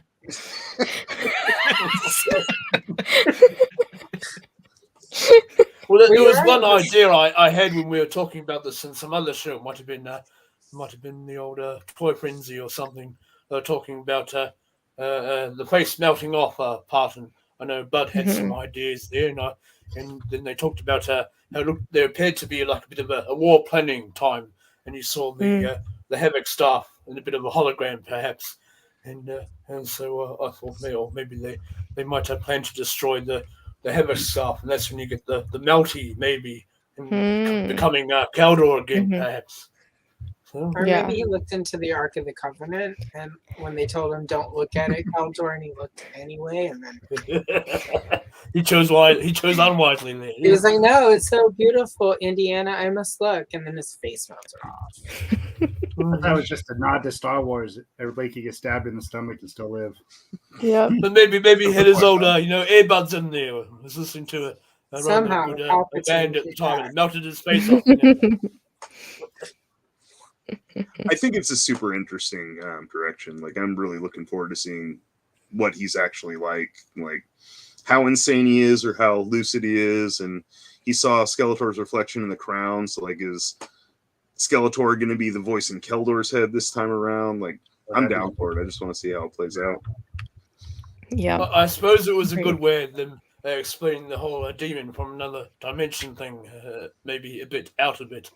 As opposed to what we might think from the past stories. They're just to weave the Keldor the story in there, perhaps. But the stories of MOTU taking different forms here and there. I want to know more about that. I was just gonna say, I thought actually the idea of Mark Hamill's portrayal being a shredded, vocal corded William Shatner worked pretty well. With the two voices together, I thought that worked really nicely. Definitely. And how excited is everyone about Despara at the end? I'm pumped. I'm intrigued to see what they do, how they build it. Since the rights are so goofy. I know Allison is kind of the expert. I felt very ambivalent about the inclusion of She-Ra or any form of She-Ra. Just saying. God, more powerful women. I know. Oh no! It'd be the worst. How dare they? How dare they? I mean, look at your background. Nothing would say otherwise, right? Nothing. We need Princess Power figures. I've been buying all kinds of other female figures. It's like, I think since that Power Princess, I'm buying all these other girl figures. I need some Princess of Power. Yeah, we're Vampirella's on sale on Big Bad. God damn it, Thanos! I wouldn't have came. There you go, Thanos. It's not a great sale. It's keep that clubhouse spirit alive, Thanos. Enable everybody. Yes, but I saw Kenzo's custom of the Cosmic Enforcer evil that he did. I've got a spare Zodak Master. Allison's gonna get hers. Thanos, hold on. So I thought we're all gonna hold them up. I just happen to have a spare one. Does anyone else have one? I hadn't actually picked her up, and then I saw her the other day. I was like, okay. Now. I almost had her. I pre-ordered her. Wait, with Thanos, keep with it up. Roboto. I think Thanos is getting, Chris is getting it. Someone take a screenshot. I got a second one for free from BBTS. So, Bud, I know you're watching. Hit that screenshot, buddy. Yep. You see, Birthday I missed out on cheese. Roster there. Sierra Because Mattel. I had pre-ordered her with Roboto, but the fellow, he had issues with his carrier company and they lost the orders. So I ended up just swapping over for He-Man and Web Store. There, you said either a swap or you pay the money back, a bit of a refund there. Shipping I from was the gonna US say to though Australia is terrible. with Despara, like from that first flashback, I was like, oh my god, are they doing that? Like really, they're doing that? Like so, Yeah, like I was even drawn towards before she the showed up as electric Despara, which was awesome. Right. I was like, wow. So Seeing the two cribs, knowing where Hordak was going, I was I didn't like, catch the cribs until my second watch. The crib with the And stuff. she mentions a whole I didn't prime notice it on there. the first watch through So, either, yeah. but somebody posted a still of it, and that's when I saw like all the like little details. Yeah, I didn't even see The anything. stills just when I went to my saw the second watch so toys. quick. Yeah, that's when I noticed the gray skull and the Cringer. The little Yeah. Cringer, Swiftwind. But I think I was more focused on like what was going on. Like, the Yeah, stuff. me too. So there's my classics Despara. I know I was about to make a Hold custom on. one, but then we got one coming Wait, in. hold it up again, Allison. I know how to do these things now. Along with Bo and Peekaboo and a few others. And Yeah, even we better, are getting those Princess of Powers coming. And Despara is going to be there too, so I'm Are excited. you swapping it? When did that get announced? we know just ToyHabits at some point. Oh, okay. she was Notice it. That's cool. actually I think it was Allison right here that had mentioned about all of the somebody it was within the actually community. myself and it was I I thought. discovered that this suddenly Palpatine returned and I was like, wait, Kayla, look on the bottom of your motherboard box. Yes. And she got the Yeah. picture, so it was Oh, Kayla yeah, and I. You both. I only had it in my possession for like 3 weeks before I realized that. He was literally driving, and But I'm like, you know, Kayla, where are you? And she's I'm not like, used to it. I was like, we need you to look at the box. I don't remember if mine did. Yeah. Or It was if that Yeah, little list all the of motherboard. all of them did. I Yeah. thought maybe Yeah. just 'cause you Well, got it was from, all like San Diego. copyright names, basically. It it's- wasn't yeah. anything like definitive. It was just these names are copyright, But right? that's a really quick way Yes. to renew a copyright. Trademark Mhm. holdings. So yes. Yeah. It's quicker than like sending in all Renewing the them. paperwork. And all of those characters Exactly. have not recently had trademark renewals. And the Mhm. only reason you would want to renew a trademark that quickly is if you have media coming out that they're in and you want to do figures from them. Otherwise, you take Give your me time a and do the Despara. trademark stuff. So, Maybe it'll drop around the time the comic comes out. Little hype build. Mm. Let's hope What so. was Glimmer? Glimmer, I think, was the other one. On the old it trademark was there. like Scorpio was on there. I thought you were going to say something else. I was not going to say Sport. I have a Squirtor. Everyone has. Oh, wait, you mean a figure? Yeah, that's true. Okay. I don't know, anything else anyone like wants to talk about the season in general, something that was surprising to them, something they're excited to see, anything like that? Well, while we're I here? suppose the reuniting and reforming of Preternia was a surprise, I must say. I wasn't expecting that, but I kind of expected we've got a it to place to come go when back. we die. Mhm. I kind of wondered what happened to the souls when Preternia went away. So I guess they kind of just wandered the waste. The cosmic energies. In limbo. Yeah. They wander until they fade. Like that's how they described it. You know, the souls have nowhere to rest. They wander until they fade. You know, which kind of makes sense if you think of like universe ever expanding and eventually like just going to end out there in nothingness, right? So yes, it's that really was cool to me get for a time, as I mentioned earlier, traveling on the higher plane of existence until I worked my way to going. You decided to do a bit of training, Mr. Miyagi, wipe on, wipe off, and work things up, and then you come before the great forge of the universe, and of course I took corporeal form again. See, my theory before was Randor was gonna sacrifice himself, like trade his soul for Fistone and Clamchamp to come back. So I was kind of disappointed they didn't actually come back to life, but Still cool they Okay, got that's why the it happens. redemption. Thanks, Michael. And it looks like I suppose we depiction almost is- got, since Kayla loves her Lord of the Rings there, we kind of got that ghost in the mountain with them kind Oh of yeah, lots of fighting nods to the, Lord of the Rings. I loved it too. I was like, yeah. So Okay, so many. you're Watch that from that epic mailer I was like, box oh, template? I love this. Evelyn Morgan Powers, Evelyn, Flog from New Adventures, Modulok, who is a Horde member that we did not see in this one, Queen Marlena, Madame Raz, Dylamug, another member of the Horde. Madame Raz is Filmation Shira, Nick was asking about- Flutterina, another member of the Shira crew, Entrapta, Horde, Despara, Bo, Eldor. So they've renewed your trademark, sir. We better be careful whenever you're on the internet. Mattel might come out. Yes, sir. Axel Scorpia, also we- teased it. yeah. Scorpia, another member of the Horde, and then it was Heroic Master of Weapons. Nobody cares, Man at Arms. We've gotten something. Man at Arms is becoming the Batman of MOTU. He is. I'd like to see a bit of a I actually thought that was like the last mosquito figure they did. It's like, Masterverse. do we need another Man at Arms? Yeah. Yes, Tom we need a man of war now. Yeah. Now, but It's true. Now we need a man of war. Like I As need soon as I that. saw that from the little Mhm. teasers, I was like, okay, I need that figure for sure. I actually still need to grab that last deluxe man at arms that came out with the giant freaking cannon. With, that one was sweet. That's my favorite one so far. The old You know, man I Darby. resisted. I had it in my hands and I resisted one weekend and I've regretted it ever since because I haven't grabbed it since. Yeah, I played mix and match with them now. When I first saw that Man of War armor, I thought it was Extendar at first glance. So I kind of wonder if maybe Right? that'll be an evolution of that armor.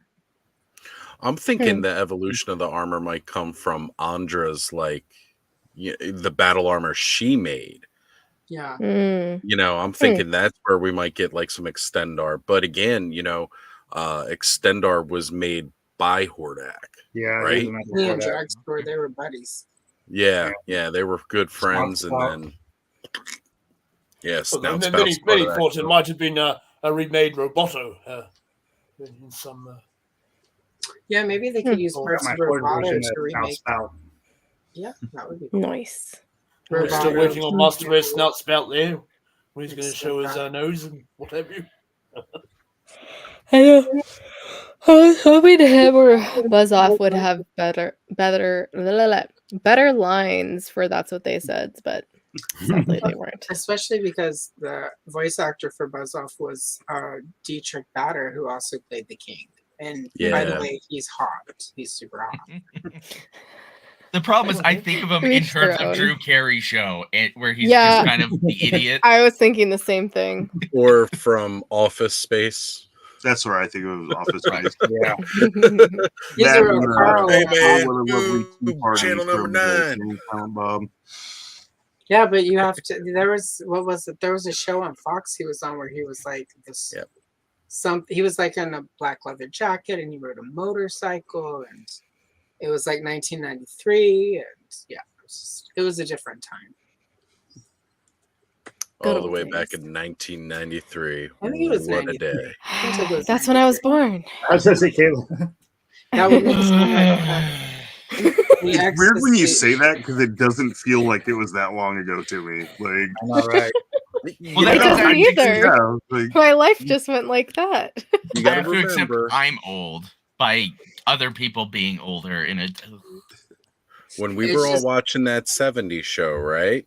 We are now as many years from the 90 as we were from the 70s when that show aired. It's And like it the great felt- philosophers of this 90s said, what was it, Zach and the other one, like in an mbop, it's gone. It's just gone. Yep. Oh, yes, pretty much. Yeah. It's hitting about 3 hours now. Probably should start wrapping things up. Any Sure. other wrapping it up even more. honestly, any like, other I All right, love would the love. who's got the I got nothing who's got the on that. Christmas wrap there? Who's got the paper? Yeah. I've got the tape. Oz, I got that's your some around here DVD somewhere. box. All right. So we can Any wrap other it last up. thoughts before everyone shouts out their stuff? I do have one last thought. I really appreciate you guys doing this series. It's been awesome. Yeah. And then seeing you with Ted and Nate on here, like, great stuff. Incredible. They're gonna make some rounds Thank you. too. Really, really awesome. That was a It's fun. been so much That was fun. a fun stream with the two of them because it, often they go on things like this on the internet, and it's a lot more formal and restrained. And it was nice to get for the two of them to get to sort of just geek the F out. Like that was, Yeah. I really appreciate. I was, sitting here doing my thing and just listening to it and thinking it's really fun to listen to them geek out on it. So I'm really glad that they were able to make that happen, and you and Johnny and Brick helped make a room for them to just have room. Yeah. It was a lot of fun. If I say that, I'll break into song and you'll get copyright.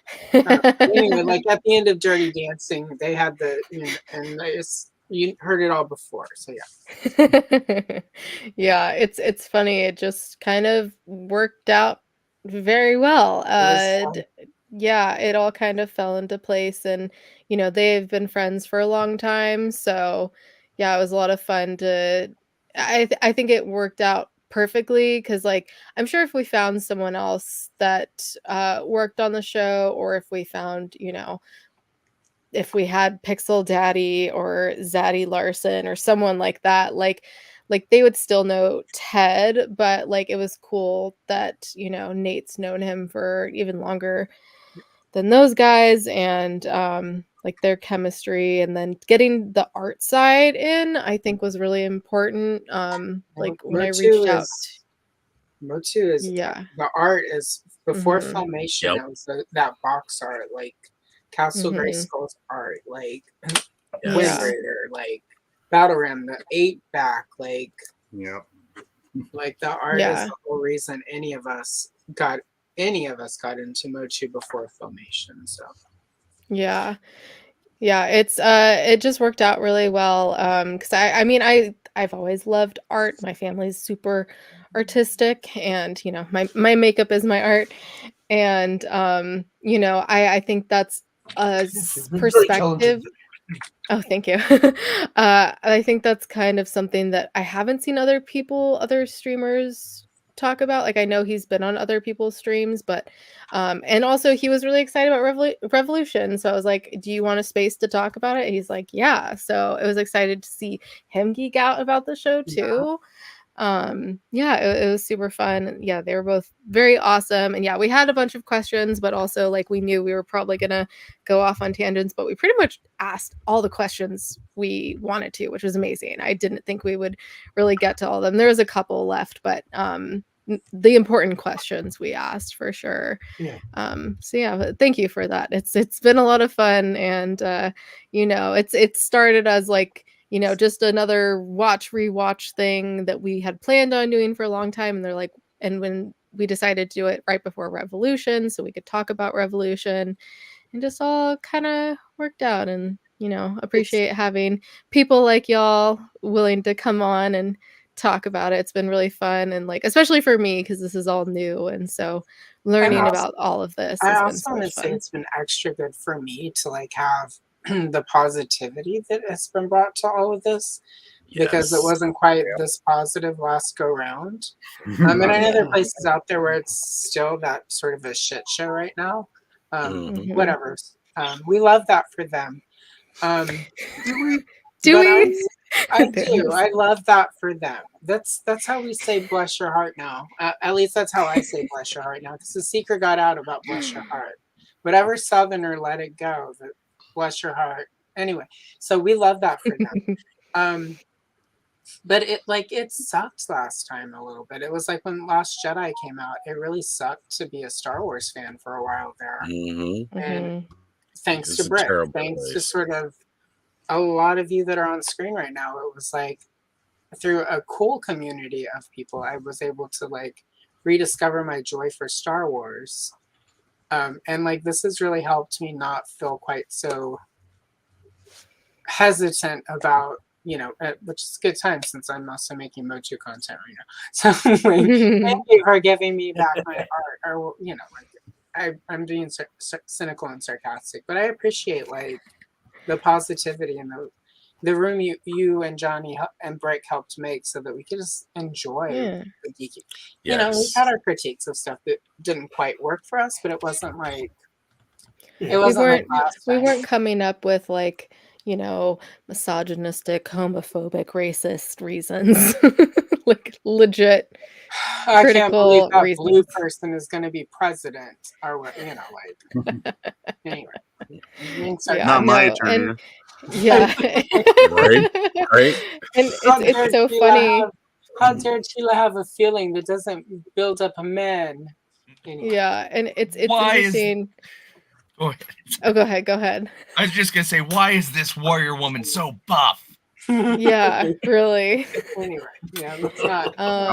It's so funny because like when we started the channel, that was something we really wanted to focus on, was like talking about things in a positive light, which I mean, that's just us and most people we know in general. Like you can totally have your critique of things, but never, like I don't think I've said for anything that I've like hated it. Like I think people that have those opinions, like it's very cliche to say, but like hate is a very strong term, especially for a cartoon about toys. Like you hate it, like Jesus, maybe you should reevaluate your life. I don't know, crazy idea. But yeah, so it's been really fun. I feel like I can't take that much credit for it. This is just, you know, so something we're doing for fun, and just happened to work out this way, and happened to work out with Ted and Nate. Like wasn't planning on that. It just kind of happened, and we're very grateful for that. And you know, clearly they're both very passionate about MOTU, and I think it's great, you know, that these people that are creating these works and creating this art like are so passionate behind them, because and I think that's the direction that media is going anyways, that, you know, they want people that are already passionate about these fandoms to be involved. And I think for a while it has been lacking of those people. So it's so great to see that. Yeah. Anyways. So yeah, let's geek the F out of here. I am so tired. My head really hurts. So yeah, we'll go around. Everyone tell the audience where they can find you, what you have going on, all that goodness. Thanos, we're going to start with you. Hi, I am __ Thanos Copter on Instagram and YouTube. Every day I post stuff on Instagram. Wednesdays are hump days, somewhat not safe for work, more than somewhat. Fridays are Fisto Fridays, sometimes not safe for work. And then Sunday mornings I usually drop a Instagram retrospective on my toy photography journey, which is about a year and a quarter at this point. So nice. Awesome. All right, Mr. Chris Shiny Plastic People. Yes, I am Chris Plastic at Shiny Plastic People. I plan nothing, I just happen. But you know, it's been such a joy to be here and get to talk this with you guys. So thank you so much for that. Just check me out, SPP Toys, pretty much anywhere, everywhere. Hopefully I'll have something. Yeah. Awesome. Miss Allison Troy, Retro Troy Princess. Okay, I can't talk. Please talk.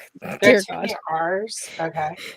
So like right now, the Surgeon General. Oh wait, that's the wrong speech. Okay. Yeah. Okay. So yeah. Tomorrow at 10 a.m. I have the 1983 Strawberry Shortcake Kenner toy booklet going live on my channel. Which is the year the Very Happy Home, the Big Giant Dollhouse premiered. So that's a pretty cool one to go take a look at if you're into the Kenner booklets. Sunday, I have a live stream with Lawrence from A Punk with Toys. We're going to color some Care Bears. Why? Because that's what Lawrence wanted to color. And wait, really? Really? And he has a really cool story about he surprises me every day. Not going to spoil that, but it's a great story. And I'm going to make him tell it. As soon as he said he wanted to, I'm like, it's because of. And he was like, yeah. Because I listen. Cool. Well, you know, he talks a lot and you listen. So there's that, and then I have right now. It went live last Wednesday. I have a Castle Grayskull. It doesn't say part 1 on the video, but it is part 1 on a history lore of Grayskull series that I'm going to be doing this year. I reinterpreted the classic kid stuff Castle Grayskull record and got my amazing boyfriend to do the narration for it 80s style. So that's fun. So check that out. And then of course daily shorts every day until I run out of them, and then I'm taking a month off from shorts. And that's that. Love. And we have Mr. Ozstradamus Toyz. Well, everybody can find me here on YouTube as well as on IG at the same name, Ozstradamus Toyz. Catch me Thursday nights on Toy Frenzy on Skelevator's channel, and Saturday nights hanging out in the clubhouse with most of these fine folks right over here. The whole panel here most of the time comes to hang out on a Saturday night. And tomorrow night, we've actually got a very, very special episode. One of the best things about this whole series that's been going on Geek the F Out is just seeing, you know, Kayla's reaction to everything as being a new fan to all of this. She's been surrounded by so many of us for so long, but her actually getting into it now. Now we're also going to get to see a little bit of that from another well-known toy tuber, highly articulated Adam, as he had some of the vintage toys when he was a kid, but it's never been like his favorite thing. And, you know, he doesn't always talk a lot about Masters Universe. Well, recently he got the Origins bug because he was able to start picking them up at a super cheap price. And he's going to be coming on tomorrow night to hang out and open up a ton of Origins toys across the stream. Love. I need to find my And his wife's joining. I'll open it. Amanda? Yes. Aww, that's awesome. Yep. Love She that. asked to join the stream tomorrow night as well. So not only is it just going to be Adam getting back into these kind of toys after not really having a lot of them since he was a kid, but now we'll have the missus joining us as well. And that is going to be outstanding. I love it. They're doing it together as a family. Oh, that's awesome. Yeah, that makes sense now why he didn't want to come on this if he's going to be talking about it tomorrow. Right? So that's going to be very, very exciting. I can't wait for it. So I'll see you guys at the clubhouse tomorrow night. Yeah. And Mr. Eldor, all the way from Preternia, what about you? Well, yes, you can find me here at the Masterversal-Toyhunter, and yes, I've just started to do a few videos on my custom works there, working on setting up the skeletal viewing table. So, you know, I'll be bringing different projects on here and there that I'm working on, and explaining how, you know, all those go together and what have you, and so forth. And yes, so that's on my a new segment, Custom Figure Time. And normally when I'll be talking through my custom action figures and what have you, and I was doing a live there, which I'll start back up again, interviewing other creative people in the community. And so yes, I believe I also have a bit of a colouring session coming up with Allison Troy there.